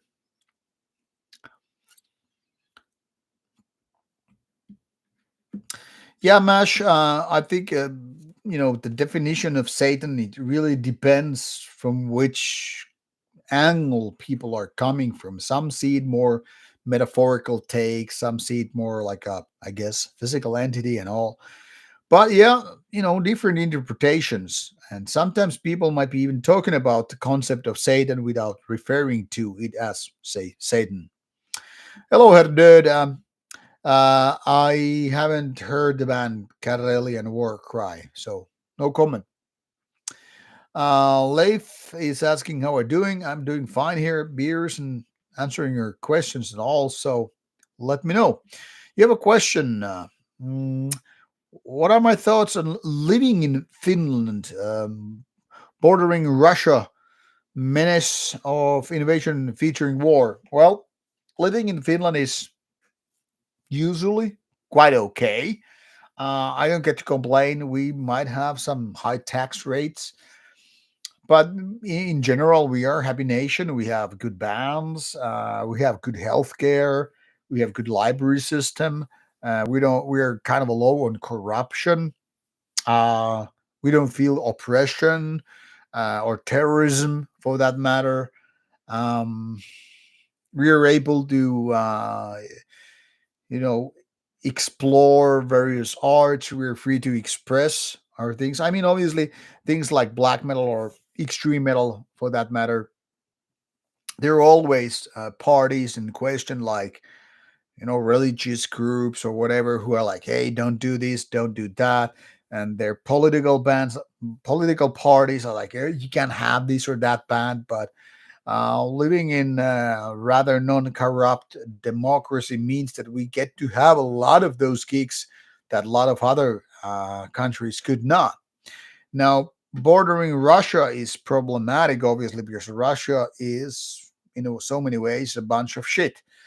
Um, and while it has been kind of like that always, obviously there have been better and worse times with Russia. There have been times when Soviet Union was more peaceful nation than nowadays under the current regime.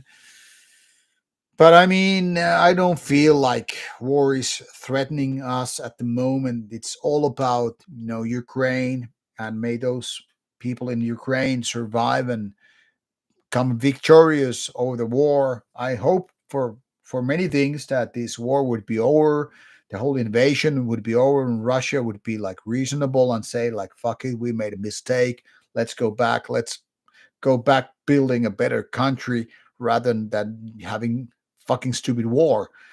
But it is what it is. Human nature is what I described also on Annihilator's album recently.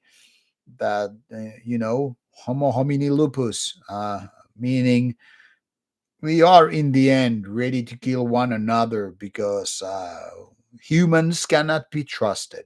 They're always very selfish, and that's how human life is, or in general, all life.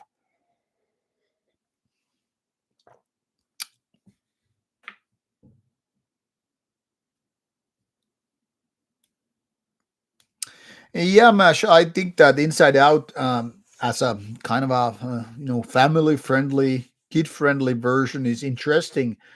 And I think it speaks to adults in a different fashion than with kids. I've seen it because with my kid wanted to see the sequel of Inside Out, so I was in the movie seeing it, and it made me think that yeah, some of these emotional things happen, um, because that's how our mind works. So in a way, it was kind of a smart movie. And I don't know if we really need more adult version of that, because the way the humor was used in the movie to describe what's going on in our brain, in our mind, I think it was pretty accurate. And if you would make it more serious, less comedic things, then it would become a boring YouTube video, really. Hello, Xerg. Nice to have you here. I wouldn't say Friedrich Nietzsche is all we need, brother. I would say you also need Arthur Schopenhauer, who is another German philosopher from the times of Friedrich Nietzsche. And also, I would say we need Socrates. So there's that. Thank you, Silver Snake. Thank you for your response about the reply to Satan. And yes, Satan can be seen as a metaphor for freedom and individualism. But then again, there's also this question what freedom really is, how you define freedom. Because personally, I don't really believe in freedom of will. I think we are kind of a genetically coded in a way that we're going to do certain things despite what we want to do. So I think we're less free than what we feel like we are. But that's just my opinion. Once again, don't really have to agree with me. Um, Mazik is asking what kind of stuff do I what do I do? Listening music like headphones, CD players, speakers, maybe. Um, on the background, you see my Yamaha amplifier and Audio Technica LP player and Cambridge CD player. When I'm at home here, here and roughly there are my front speakers. So technically speaking, I should be listening to music like this, which is how I'm obviously playing video games and watching movies here. When it comes to me working, I have my back backside, like the rear speakers there here, which seems like weird because I'm like pointing into total different direction. Camera is here, so rear speaker is here, another rear speaker is here. So meaning when I'm watching a movie or gaming, rear speakers, frontal speaker in the middle, and then the left and right. But when I'm working here and listening to music, it's just surrounding. When it comes to me going outside the home, at the gym, for example, or when I'm traveling, I use those earbuds, noise canceling ones. When I'm, driving, of course, I use my car's sound system, which is actually quite good because nowadays I drive Polestar 2, and Polestar 2 uses Harman Kardon sound system, which is way better than the typical car systems I've been using. So, when I'm on the go, I use my phone for streaming through Spotify or Bandcamp or YouTube Premium. At home, mostly CDs with a given setup, or in case there's like tape for review. Sometimes I use Bandcamp or Spotify or YouTube for reviewing music. So, bunch of different platforms for different uses.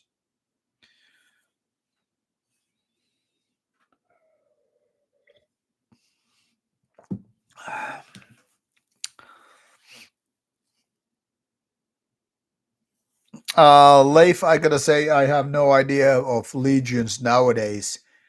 Uh, things. So pretty much after he left Marduk, I haven't been really following the stuff. Silver Snake, I'm not really pro or anti-gun. Mm.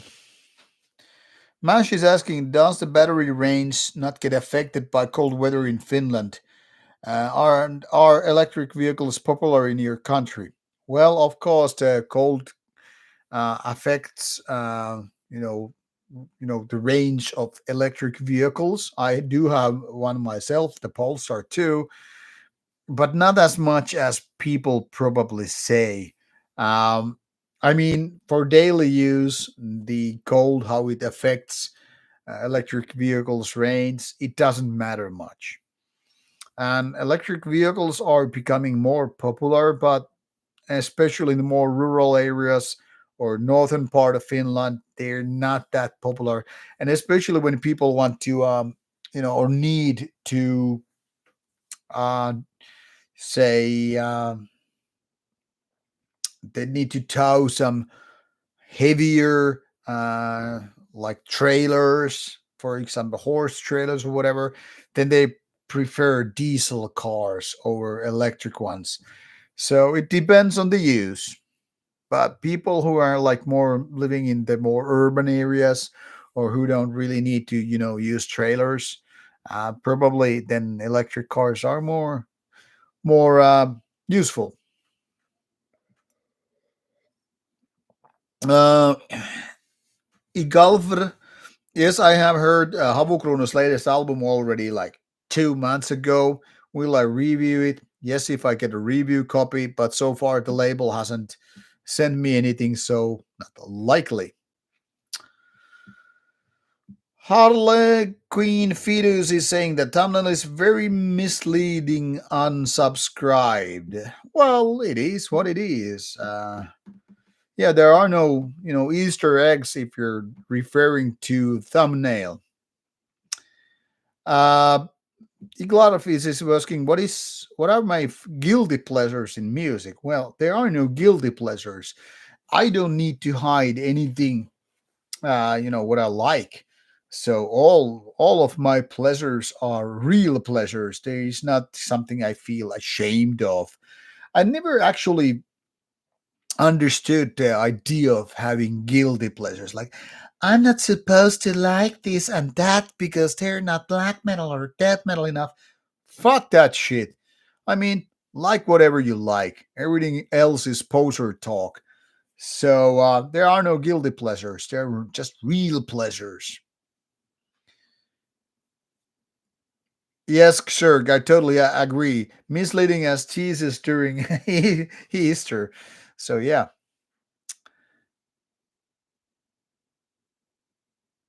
No, Harley, misleading because this is a furry stream. Nah.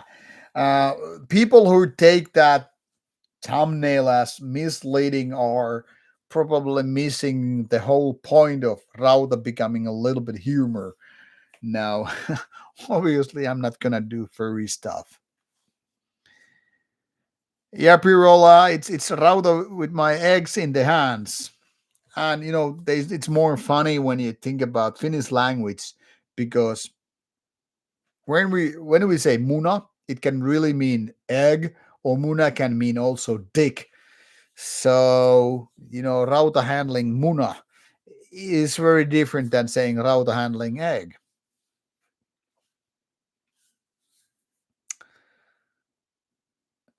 Harlequin in Fetus, you're very correct. There is a Gorgoroth Antichrist album waiting for its turn when I'm listening to my own CDs. So that is waiting for its turn after the next batch of review albums, which I'm gonna do on Monday.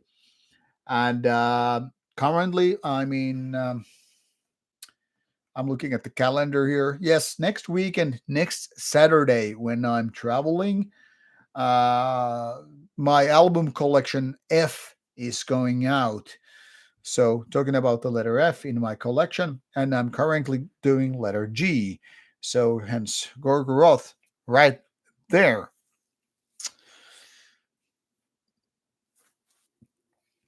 Yes, Herde, the Arch Code is gonna be very cool at Steelfest. I'm happy that they're playing at Steelfest every same day as me. Tiako, yes, Rauta adult channel coming soon. Rauta coming to OnlyFans. There will be no fans on my OnlyFans. A Silver Snake is asking, what kind of a misanthrope am I? Well, that is either a trick question or then I'm being misled here. Now, I'm the kind of a misanthrope who questions the very nature of humanity. No, don't get me wrong. I do love a lot of people. But when I say I love people, I mean I treasure certain individuals a lot. My good friends, my family, and close people to me are valuable. What about the rest of the mankind? Do I really need to love thy neighbor? Do I really need to care what humankind is all about? Not really. To be honest, I do feel empathy to certain things happening in life. So if I see, say, child is being abused, of course it gets me angry. At first, anyway. If I see there is some news about domestic violence, do I get frustrated or angry? Sure, at first, anyway. But in the end, I'm thinking we are mere animals. And I'm like, this human race is worthless. And I'm worthless. You are worthless. Everybody is worthless in the end. Like we talked about nihilism before. So I don't see that, human species is important. Now, if any of you have seen the movie Matrix, when Agent Smith comes into play, played by the always wonderful Hugo Weaver, and this Agent Smith is basically saying that human species is a disease, and these agents are to cure. I cannot portray Hugo Weaving. I cannot speak like him. I'm I'm not actor as him. He's a good, solid theater actor and also movie actor, and he's just wonderful. I would love watching Hugo Weaving doing a great, roles all time long. My point here is, I really relate with Agent Smith. I love the idea of this huge AI seeing humans as cancer, really. So, in a way, I agree. We are a bunch of crazy fucking species. Imagine us as a species. We destroy nature, we destroy our own planet, the climate. We rape one another, we beat the shit of one another, we kill one another, we pillage one another. We are, enabling child marriage. What all the fucking crazy things we do to one another. We are racist, we are xenophobic, we are fucking idiots, we are, you know, uh, abusing, exploiting the all the things we have on Earth, on planet Earth, soil, everything, minerals, everything. Yet there are a bunch of smart people, the smart science people who are like figuring out how on earth we could just exploit the planet a little bit less, how we could make, people more sensible, more reasonable, understand what's good for them and for others. But here we are. Look at just the USA's politics. Look at the Russian politics. And you don't really have to think about the politics. You have to just understand the consequences, what's happening in the United States or Russia or a bunch of other countries for that matter. And you get to see that human race is useless pile of shit. You can quote me on that. So if that makes me rather pessimistic about human race, the species, I think that's because it is what it is. So in that sense, once again, I kind of a disagree. I mean, I kind of agree with the Agent Smith that we are disease, we are cancer to the whole fucking planet. Does that mean that I'm gonna kill myself? No fucking way. I'm not a fucking idiot. I might be stupid, but I'm not that idiot. Besides, I'm enjoying my life, but I mean, while we are maybe that cancer, we're still, whatever the virus are doing, virus wants to survive as well. So I think in a way we are virus to the whole fucking planet. Maybe there will be someday some kind of injection that just makes human, you know, gone. Then again, dinosaurs were before us, and look what happened to them. They were also a bunch of fucking idiots, in a way. So there is that. Let's not get into negativity. Hello, Marcus, and nice to have you back. Leif is saying that still the Finnish winter is a big thing nowadays as the global warm goes grower. Well, Finnish winter has been very mild recently. This past year was a very mild winter, meaning we got no snow, not much ice, and all that stuff. Meaning our heating bills, electrical bills were way less than last year. Can't complain about that, but of course, the climate change, I'm not happy about it. So there are always two angles, at least two angles to see it. So in a way, personally, I'm thankful that this past winter was not cold. Saved me a lot of money. On the other hand, I wish there was these classic winter times when you had snow and ice, and winter felt like winter.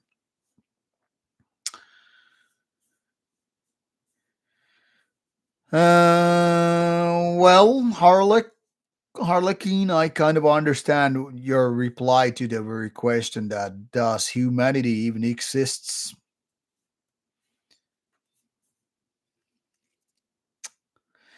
Yeah, Marcus, I think you missed a lot about the Satan thing, but you can also see this stream afterwards in case you want to take a look at it. It's probably between 90 minutes and say less than 120 minutes because now we're almost 2 hours in, almost 2 beers in, and yeah, so you can see it later on. Hail the machine god. Yeah, I kind of feel like that. But then again, machine is no god either. So there's that. So I kind of have to agree with Pirola. You're saying like doesn't hate humanity, despise it. I think it's pretty describing. Leif is asking my thoughts of treating the latest Dark Throne albums. Past three Dark Throne albums are among the shittiest they ever done. And for what it's worth, Dark Throne did make the best black metal albums of all time. And Harlequin, I agree. Don't thinking about politics is liberating. Um, okay, James, nice to hear that Harakiri for the Sky are talking about the very same things I'm describing here. It's a good band, by the way. The probably the best post black metal album. Sorry, black metal post black metal band there is at the moment.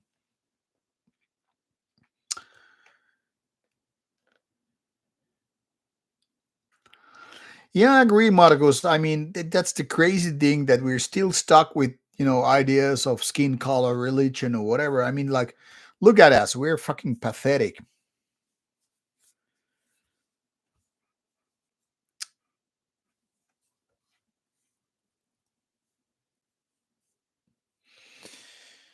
Northbound, I don't really have to disagree with you on that. I think, for example, racism is just a fucking waste of time. Religions, even further. And more than often than not, they're going hand in hand. Harlequin, yeah, obviously 2 beers per hour. Uh, yeah, I mean, drinking is one thing, drinking beers on a stream is another one.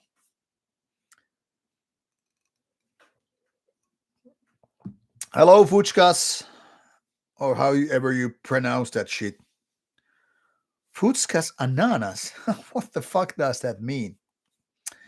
Yeah, Harlequin, unfortunately, Doctron are a choke now. Used to be my favorite black metal band for so many years. And I would say Dark Throne is at least like phase 4 now. I mean, Dark Throne went crust, and it was good when they were crusty, but now they are like past crust for so many albums.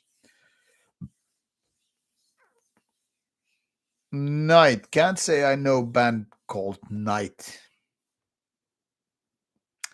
Yes, drinking and driving is a whole other thing. Obviously, you don't do that in Finland. I mean, you shouldn't do it anywhere, but I guess Americans got a little bit more sloppy when it comes to drinking and driving. People, Jerry needs to take another beer break.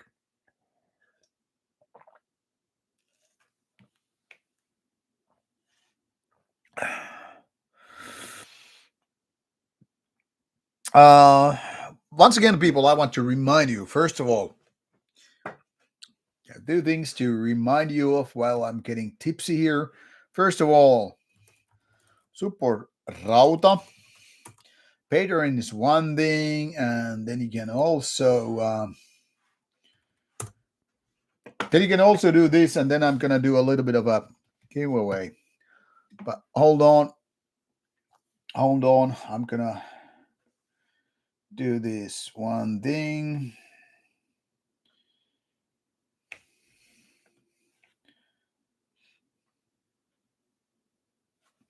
Seems I've been stuck in my Duolingo screen for the time being. Can you imagine that? I'm stuck here in my Duolingo screen. So I was saying, like,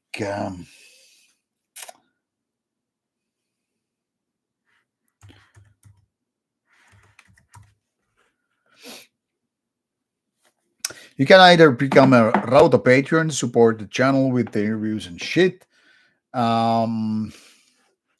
or you can. I don't know why I'm fucking doing this. When I have the link right here. Hold on. Or you can do this. You can use PayPal to donate, or you can be a Google supporting fan of the channel. Why do I care about money? Why do I talk about the money? Because I know interviews are the most important to a lot of you. You don't really give shit about these streams. You don't really give a shit about album reviews. But what you give shit is about interviews. So in case you want to make them possible, consider becoming a Rauta supporter, putting your money to the content you like. And the next thing here is I'm having a seizure here with bunch of CDs. These are burning in my hands. So I want to donate at least one of them with this stream. The rest we'll save for the later streams.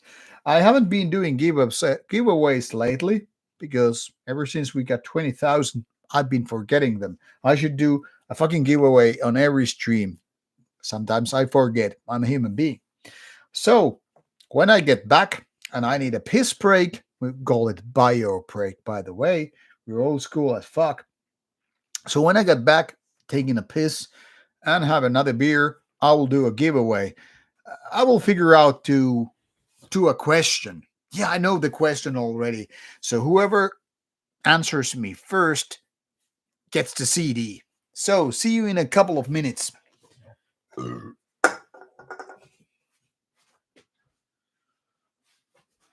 Oh, and let's not forget the glass for beer.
Oh, by the way, thank you, Zerg, for donating.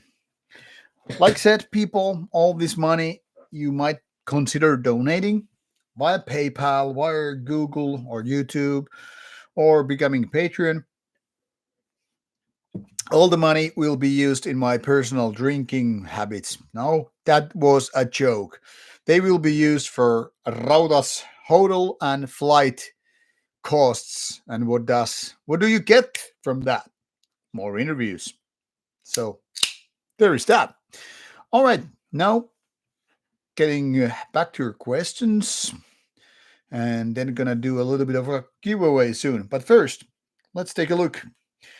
The last beer of tonight is Mallassepät Queen's Sour because I'm such a queen. Fruited sour me having raspberry, blueberry, vanilla, and mixed fermentation. This is actually a beer that I've had multiple times in local bars as well as a few ones, couple of ones, I guess. This is the second time on the stream, but I have had this beer for a few times in my favorite bar in Finland. I mean, in Turku, my local city. Whiskey bar, luckily nowadays have quite a bit of Mallassepät beers. And Whiskey bar is, of course, known as the metal bar in Turku. As you can see, this is very, very red, almost like blood red. So, blood red sour beer, my favorite kind of beer these days. Very sour, making my face twist into something weird. Ananas is asking, I wanted to ask you this a while now. Do you know Hell's Headbanger Stay Dog? Yes, I do. What do I think of him? He's a very American in his takes, and there are good and bad things about it. Yeah, and I agree. He's funny and he's goofy and laid back. I like that part. And now I don't necessarily, share his views and all opinions. And maybe the rants are sometimes over the top, but very American. But yeah, I think he's a fine guy, and I think these kind of guys are important in extreme metal community.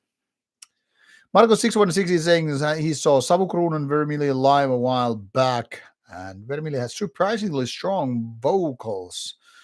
Oh, that's a good thing. Vermilli has been a little bit too folky for me the past two albums, but not bad by no means.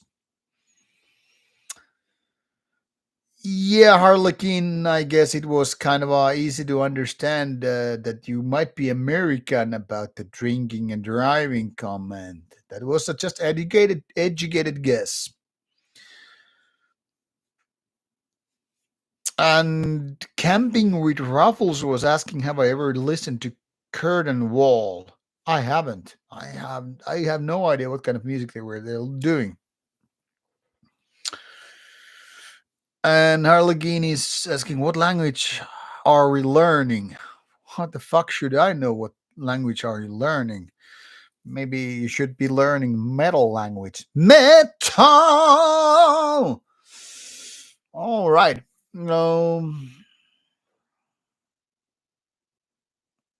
Marcus616 is asking, have two shows some support?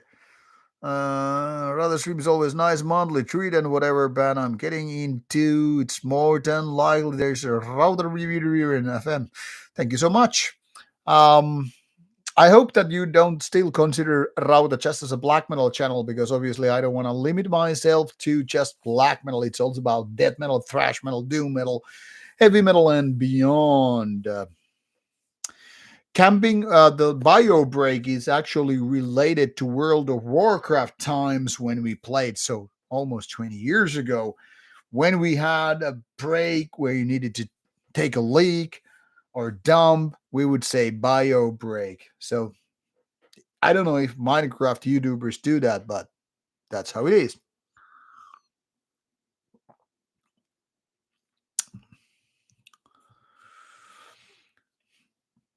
Harlequin in Feathers is asking, how is the chat going today? It's going fine, mind you. And Zerg is smoking pot. That's good. I'm having beer. Um,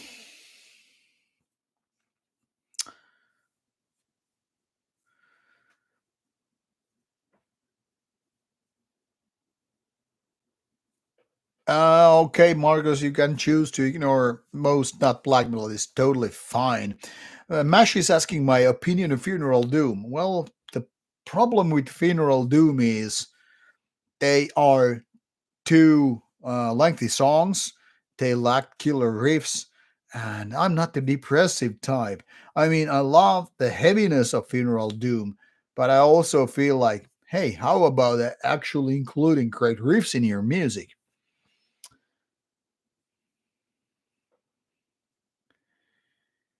Have I ever thought of interviewing Hive?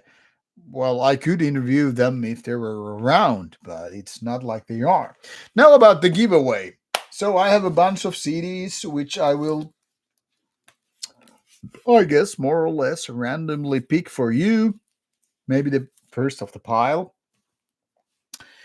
The question is, what is the next fest Rauta is going to? And I have already revealed it multiple times. The one who knows the answer first gets to have it. Steelfest is wrong answer. That is a good one. I mean, I was guessing people are guessing that, but Steelfest is in May. But I'm actually going to a fest next week, and it is in Europe, but not in Finland. So make another guess. Dark Easter is a good guess, but no cigar this time. And here we are, Northbound. You are a winner, and Northbound is getting this album. Northbound, please send me your details in email. And my email is, and by the way, people, don't try to cheat on this. You will get caught and then you will get banned. So there you go. Northbound, send me email about it and you'll get a CD in your mail as soon as possible. But Steelfest is right after Acherontic Arts. That's what Northbound meant. I know he doesn't mean Acherontic Rights. Acherontic Arts is the next one. And yes, Archcode is finally coming back to Steelfest.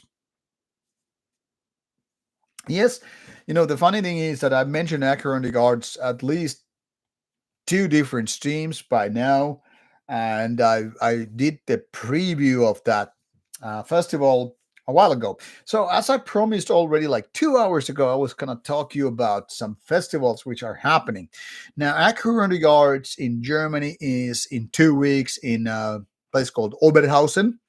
First, we'll go to Düsseldorf with my cameraman for 2 days. Let's hope I can get some interviewable bands, but no guarantee. And then we will have Acherontic Arts in Oberhausen, where I have already agreed to do interviews. Let me see, I have probably listed them right here in my notes.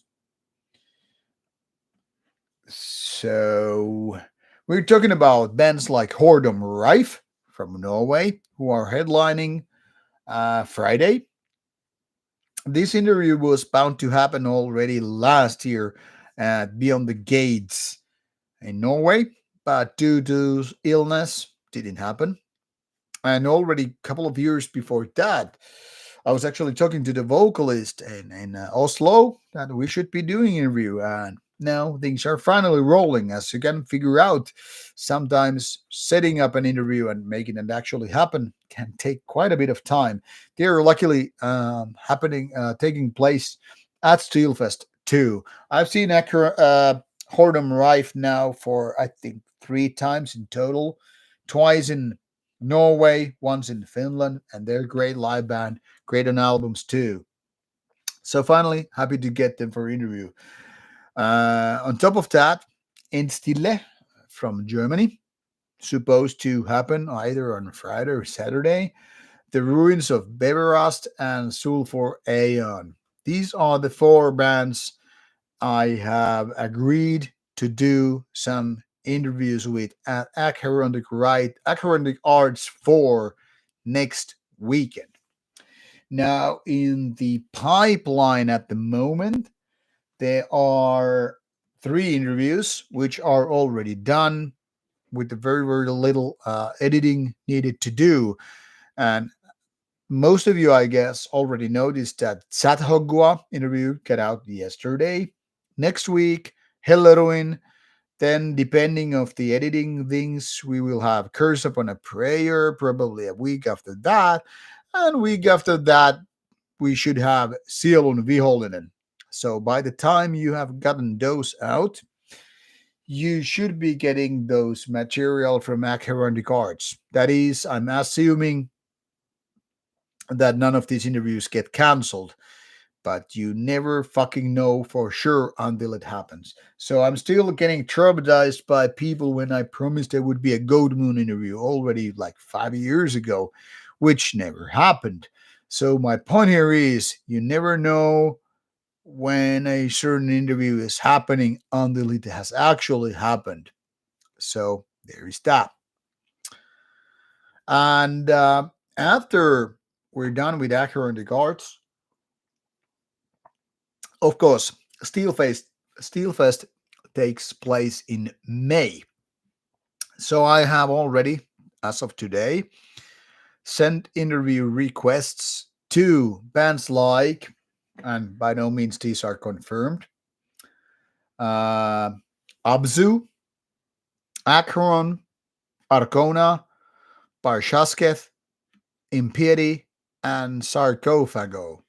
Now, of these six bands which play at Steelfest, who I have contacted, Acheron has already confirmed that they want to do interview with me. So, one of my main bands I want to do an interview with finally agreed. Now, what is worth mentioning is that that interview was already supposed to take place in 2020 when they were supposed to play in Finland, but due to certain unlucky problems, that didn't happen. So let's hope that that current interview finally takes place. And if these bands I just mentioned don't reply or want to do an interview, then I will have to go for backup plans. Now, the funny thing is that for Steelfest Thursday, most of the bands that are playing there are something that I have interviewed already. So there's not so much choice between the bands. But for Friday and Saturday of Steelfest, yeah, there's more choice to be made. So let's see how it happens. But so far, it looks that based that I'm gonna release one interview per week. At least we are pretty much done for May. And assuming Acherontic Arts will take place normally, we're pretty much done with May. But like I said, you never know for sure how things are going to happen until it's actually happened. Now, after Steelfest, I'm probably traveling a few weeks, means that it's very, very unlikely that interviews will happen in June or July. But that is a little bit like unsure. There might be some possibilities for June or July, so let's keep our thumbs up. And if things go as I'm hoping, you know, Beyond the Gates in early August is waiting, and hopefully Helsinki Metal Fest after that. And these are the only plans I can pretty much reveal because beyond that, I really don't fucking know. But what I'm trying to do is to make sure that through your donations, all these, you know, festival trips are done and we get to have interviews throughout the whole summer. But like I said, these are just my best guesses how things go. So, yeah. Now, open for more questions and comments. And now I will be reading back scroll.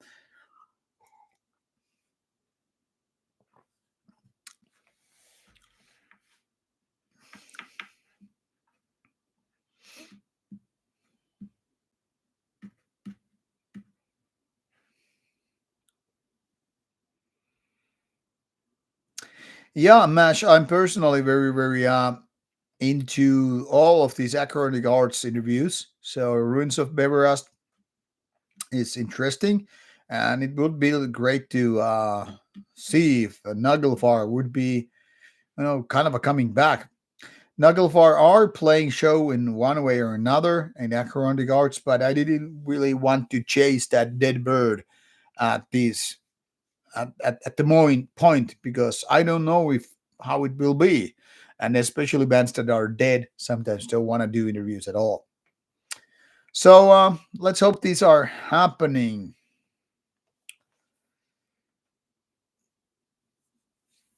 Pirola is asking interesting questions. Do I think that that if the millions of marketing were put on pop bands in a very extreme death metal or black metal band, could they make masses like it? Hard to say if the masses would like it, but they would definitely give a chance to those bands. So much likely it could happen. And like Serg said, it has happened with Dimmu Borgir, Cradle of Behemoth, the top three bands. But obviously, don't forget the hard work. I mean, as easy it is to just dislike or hate bands like Dimmu Borgir, Cradle of Filth, Behemoth, they are all hardworking bands. They have toured a fucking lot. So it's not like their music is somehow more mainstream likable. Those bands have toured like crazy, and by that touring work, they have gotten a lot of new fans. So in a way, they are paving the way for a lot of newer, more unknown bands too. So let's not forget that. While it's, I mean, for Behemoth, for instance, I've never been a big fan of Behemoth or a fan in the first place, but they have been doing a lot of hard work and they have been helping out for smaller bands to, tour. Nowadays, it's kind of funny to think about that. Once upon a time, Norway was seen as the leading country of black metal, and now of three biggest black metal bands on earth, only one of them is Norwegian. It's kind of fun to see that Polish band Behemoth is bigger than any of the Norwegian bands. Whereas back in the 90s or early 2000s, you would have been thinking like, okay, some of the bigger bands must be something like Satyricon. But nope. Even if Satyricon is big, I mean it's not in top three anyway. So things can go in so many ways, and hard work by bands of Dimmu, Cradlefield, and Behemoth. Hard work has really done its magic, so to say.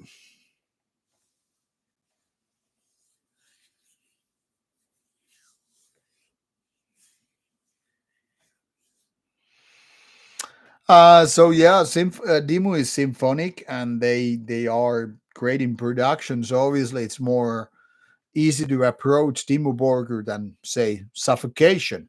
But then again, if you think about it, Cannibal Corpse is the biggest death metal band, and it's not that far away from Suffocation in terms of style. So how Cannibal Corpse made it big? They tour a fucking lot, and they release a new album every 2 years, and on top of that, they maintain the quality.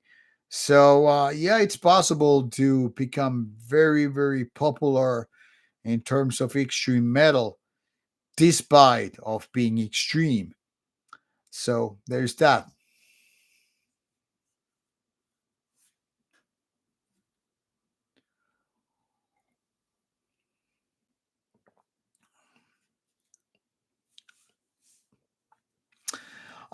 Lucas, as much as I would love to come to Mystic Fest, I mean it looks great, the lineup. The one reason why I haven't booked the Mystic Fest is I might be traveling in June for family reasons, which I won't reveal here. So that's why Mystic Fest is out of possibilities at the moment. I should know more in May how things are in my schedule for June and July. But at the moment, it looks like I cannot make Mystic Fest this year. If I could, I would. Yeah, Marcos, I think Satyricon made a good Turbo Negro cover, but Turbo Negro on average is better than Satyricon. Then again, I do like early Satyricon albums. Make no mistake.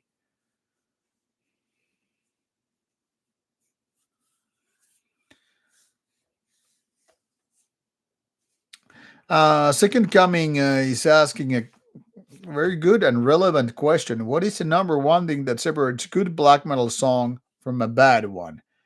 Now, as obvious it may seem, I would say it's memorability. Memorability is often, but not always, the same thing as catchiness. Now, I'll use a couple of examples.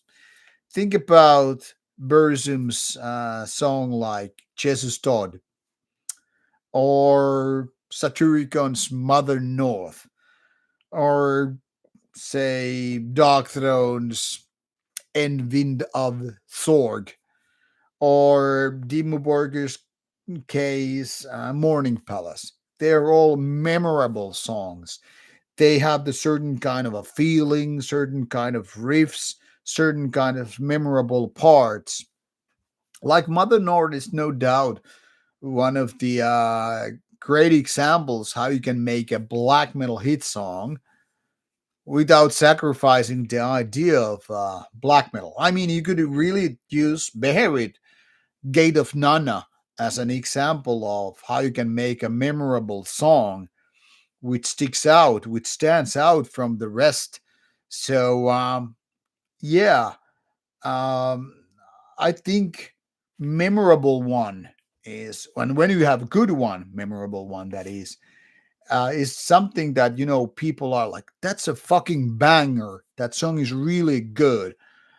In my opinion, Doctron, for instance, has a lot of great songs from various albums. Like we could be talking about, certain songs from A Blaze in the Northern Sky or Transylvanian Hunger, like Natasha in Eternal Sleep, that kind of songs.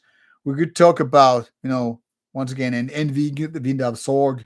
Um, Lots of Doctor songs which are really memorable, or Burzum for that matter. Think about songs like War, lots of old Bathory songs, 13 Candles, Egwy Manthorn. There are a bunch of great songs which are at the same time catchy and memorable, but still being true to that. Celtic Frost, you could just, things songs like Into the Crypt of Race.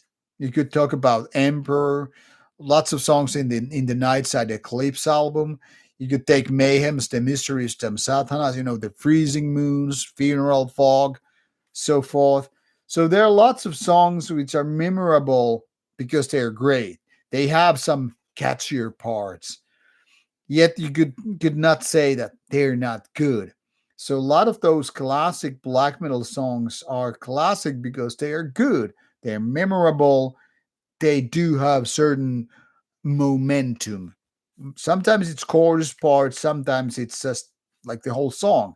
When we're talking about, for instance, chorus parts, Mother North, thinking about that song alone probably ring it in your head, especially if you were a kid or early 20s when that song came out in mid 90s. So these are very very good examples how you can just figure out song. And of course there are similar examples in thrash metal or doom metal or death metal, you know. So memorability, that's the one word I would say. Certain songs you can even remember the lyrics right that because they are so easy to memorize in a way.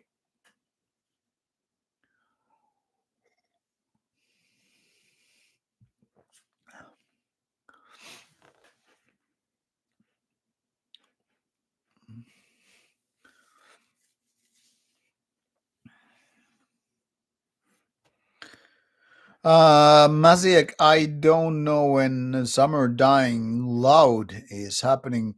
About September? Yeah, September is really possible.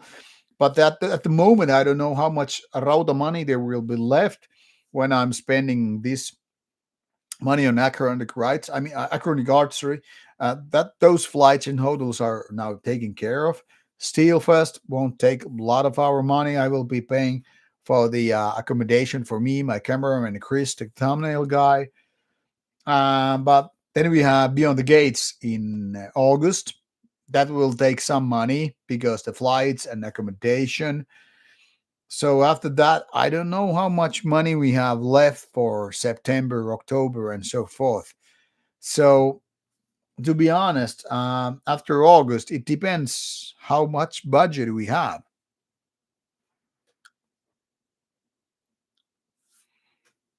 And of course, by the way, when we're talking about songs like Immortal, also.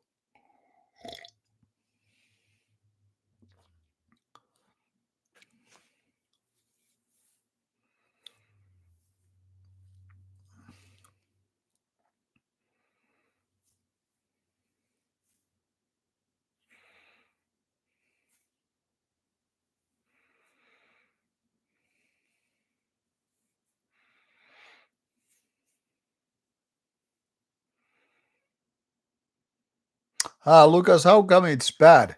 I mean, the summer's dying. But yeah, if it's hard to come from abroad, then it, of course, affects.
Traditional Finland drink, Kachka from Brazil.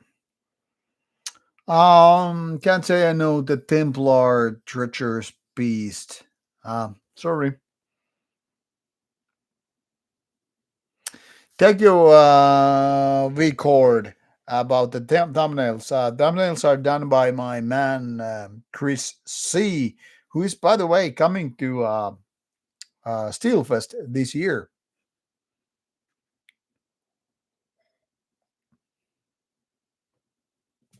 Yeah, I know about. I totally understand why you like Enter Darkness Triumphant. I had that CD when it came out, and it's a good one still, but I sold it away years and years ago. But the production is really good. They made some killer riffs on that album, and I totally understand why it's seen like the best Dimmu Borgir album. I think it got some little bit of a bad shaming along the years, but in my opinion, it's like a very fundamental part of Norwegian black metal. I mean, it kind of set the bar quite high when it comes to more keyboard infused or symphonic black metal to begin with.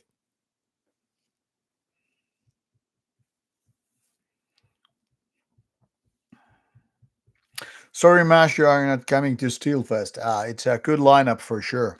I'm happy to play at Steelfest this year.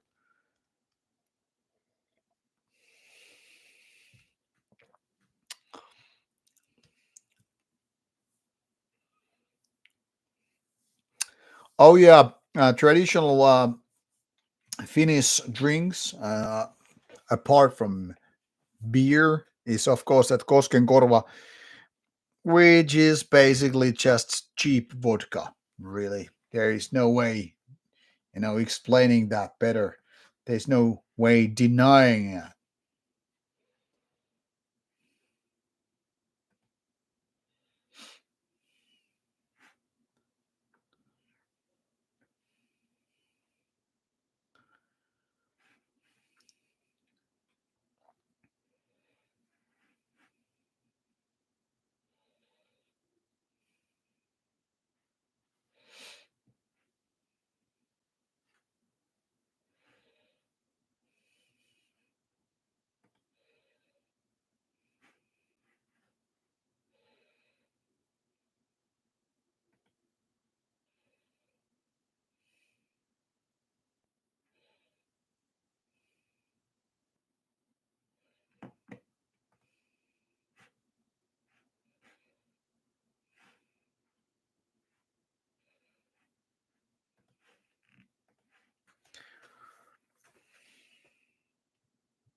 Lucas, I think it's to a certain degrees.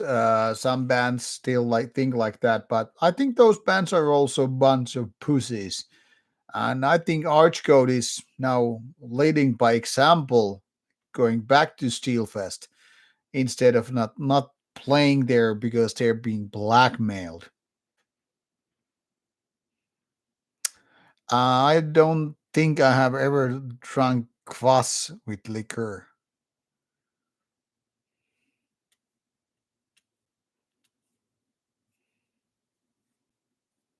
Phil the Kill, nice to hear that.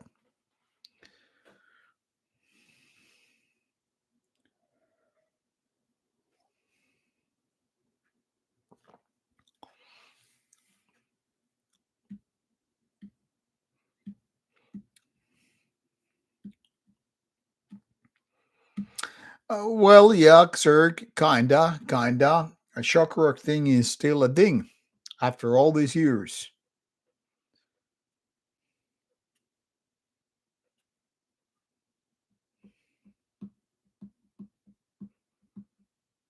Yeah, salmiakki kossu is, or salmiakki vodka in general, is definitely a Finnish thing. Mixed salty liquors with vodka.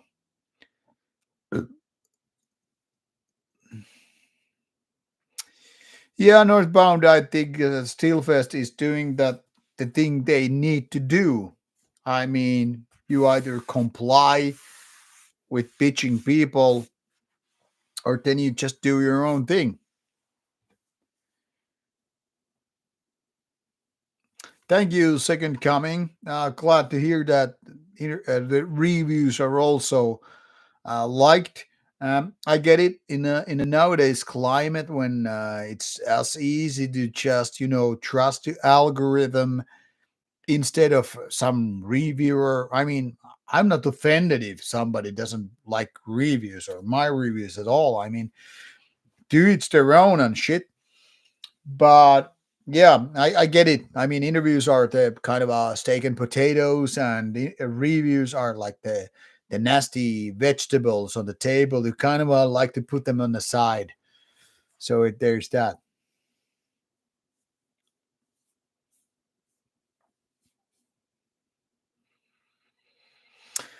Well, yeah, Marcus, I know some Metal Archives people actually said that by default, all the Finnish black metal bands are Nazis. And I'm like, really? Are you fucking serious? But that's how some people just see, because they're coming from like Canada, Metal Archives people from Canada. And I'm like, okay, if you think that all Finnish black metal bands are by default setting Nazis, maybe you shouldn't be talking about black metal at all. But I mean, everybody's entitled to their own opinion. But if you feel like Finnish black metal bands are Nazis by default, I think maybe you should leave black metal scene in the first place. Yeah, sir. That's exactly what they are thinking. They're thinking like, okay, they said black metal skinheads, they're gotta be racist kind of thing. So I mean, like, please just leave the black metal scene. You're not doing anybody a favor by sticking your neck in because you don't understand what's going on. But people are dumb.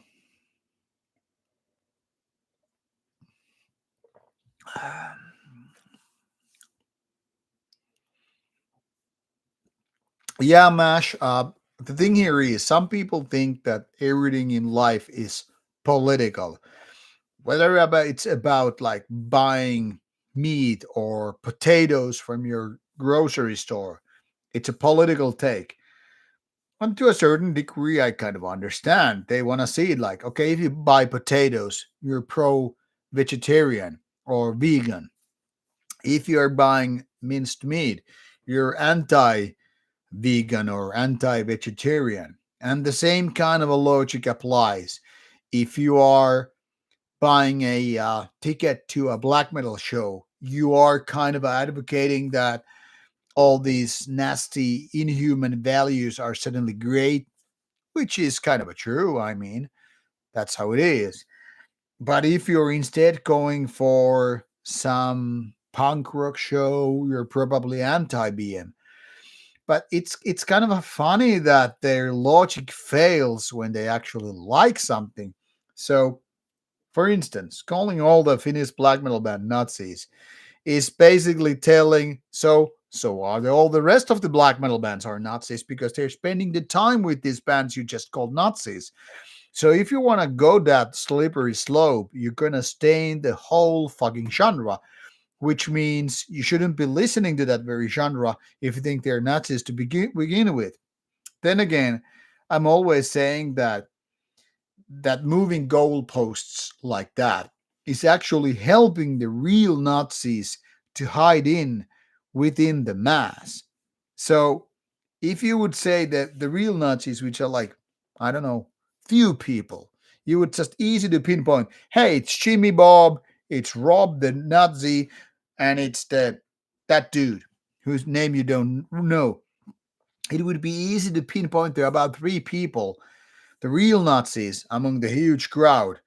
But when the crowd gets bigger and you just start calling each and everyone Nazis, it's just easy for the real Nazis to hide into the big blanket, the big mass.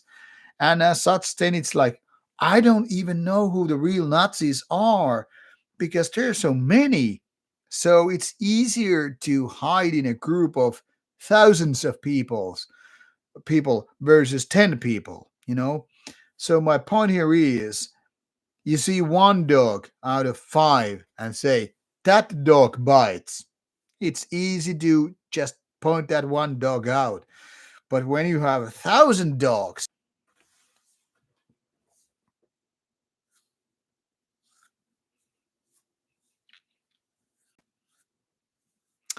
so once again, there was a little bit of a hiccup with the streaming.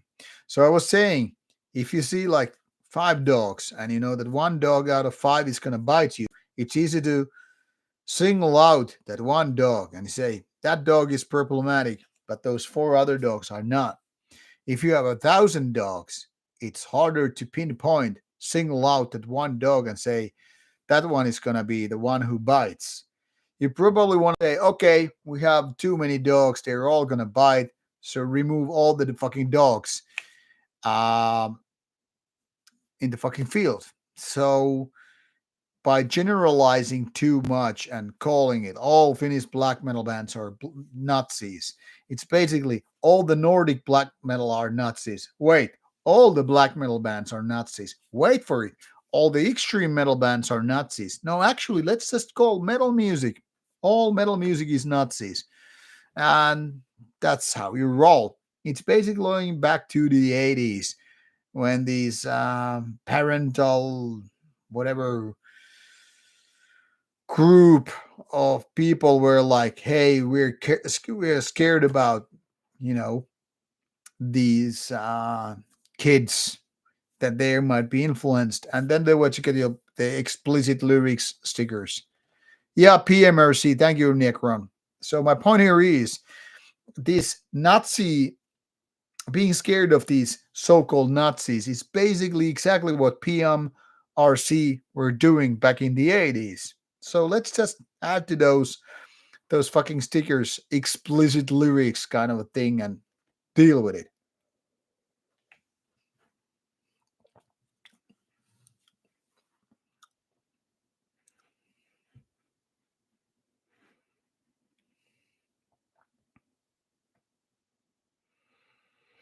And like Marco said, probably in their eyes, any band has performed with someone problematic, done a split or the previous albums being problematic. I mean, black metal is problematic to begin with. It's not man friendly. It's not human friendly. Black metal says kill all the human beings. So fuck you. So that's the thing.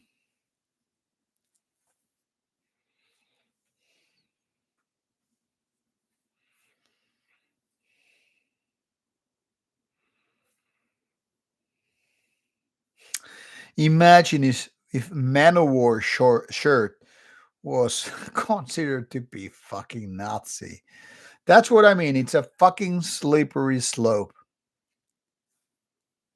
Yeah, feel the guilt. I don't even read Metal Archives forum. I just use the database.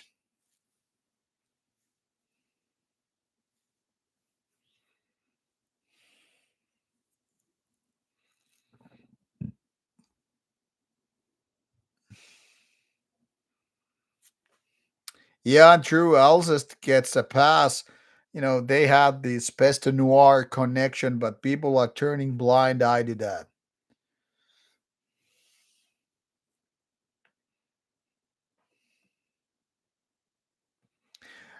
Talking of which, Cirque mentioned Motorhead and all.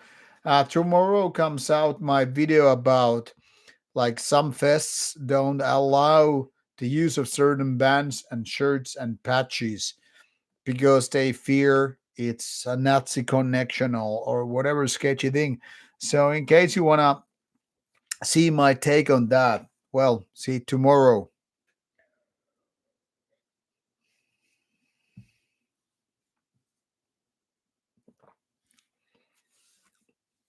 And yeah, Mash, I agree.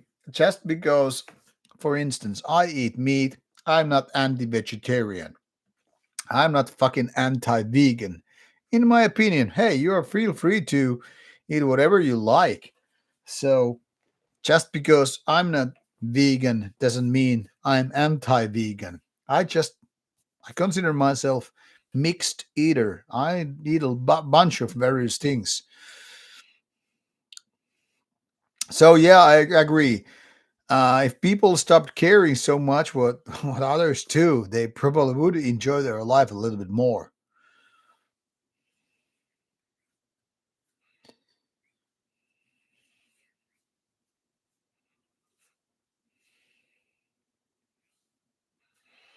Thank you, Phil the Kill. Yeah, I think it's better to just stay away from the dogs.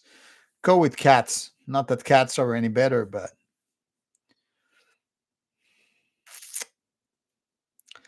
yeah, I'm very much toxic masculinity. I'm just toxic by nature. Don't come anywhere near me.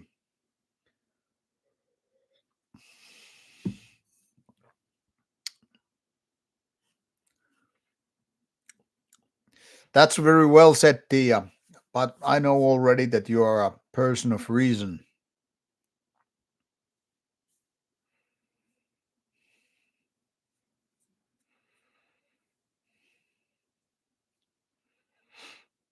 Yes, sure. You need both the steak and ribs and veggies. You need both.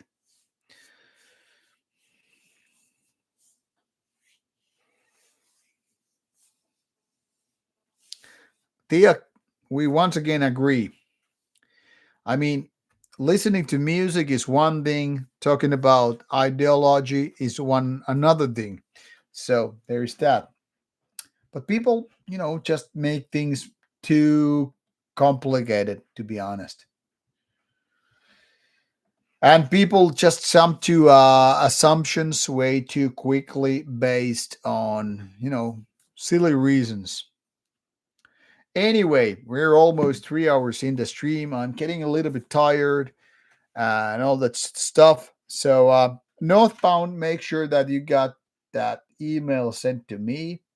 In case you didn't already, do it before you forget. Um,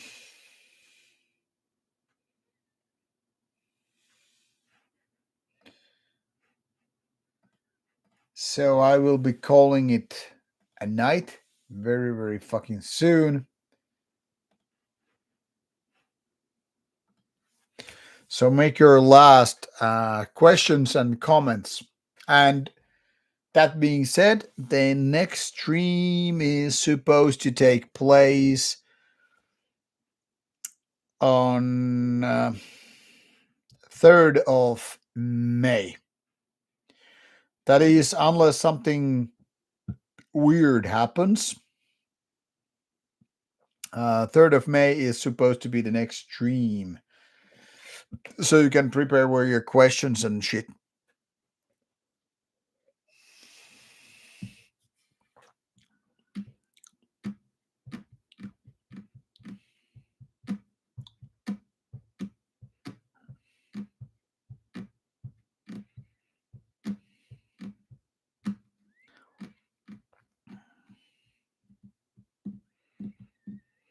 Yes, Second Coming, I totally agree.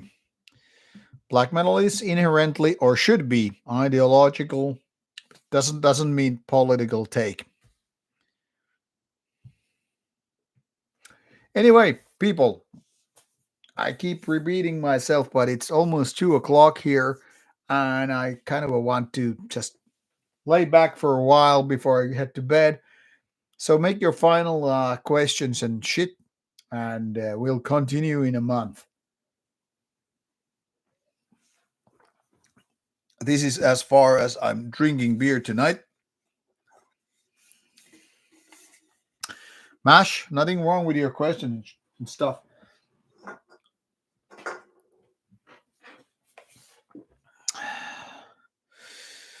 Time to empty that whiskey bottle. No fucking way I'm gonna empty that rather expensive whiskey bottle in one go. Um, Camping with Ruffles is asking, what did you have dinner tonight? Chicken thighs with rice. But for lunch, we actually went with kind of a family thing. We went to this nice restaurant, and I had a pepper steak with some loaded fries. It was really fucking good. I love good pepper steak.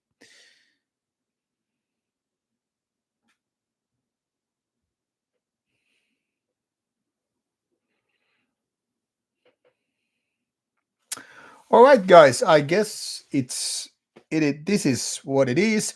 Uh Still, people, get your tickets to Steelfest. Not only there's a bunch of great bands, but also my band Nightside is gonna play there. And well, of course, you can have the possibility to meet me there, pull me by the sleeve, and tell me city jokes and all that crazy stuff. Or otherwise I will be hanging out with Tia all the time. I am kidding here. Tia is not my girlfriend, so don't get confused. Anyway, um, this is what we have here tonight for the stream. So maybe see you, some of you people at Steelfest. And in case you're coming to Acrontic Arts next weekend, well, pull me by the sleeve as well. I will be there doing some interviews and enjoying some good bands. And festival recap should be out in a couple of weeks of the whole festival.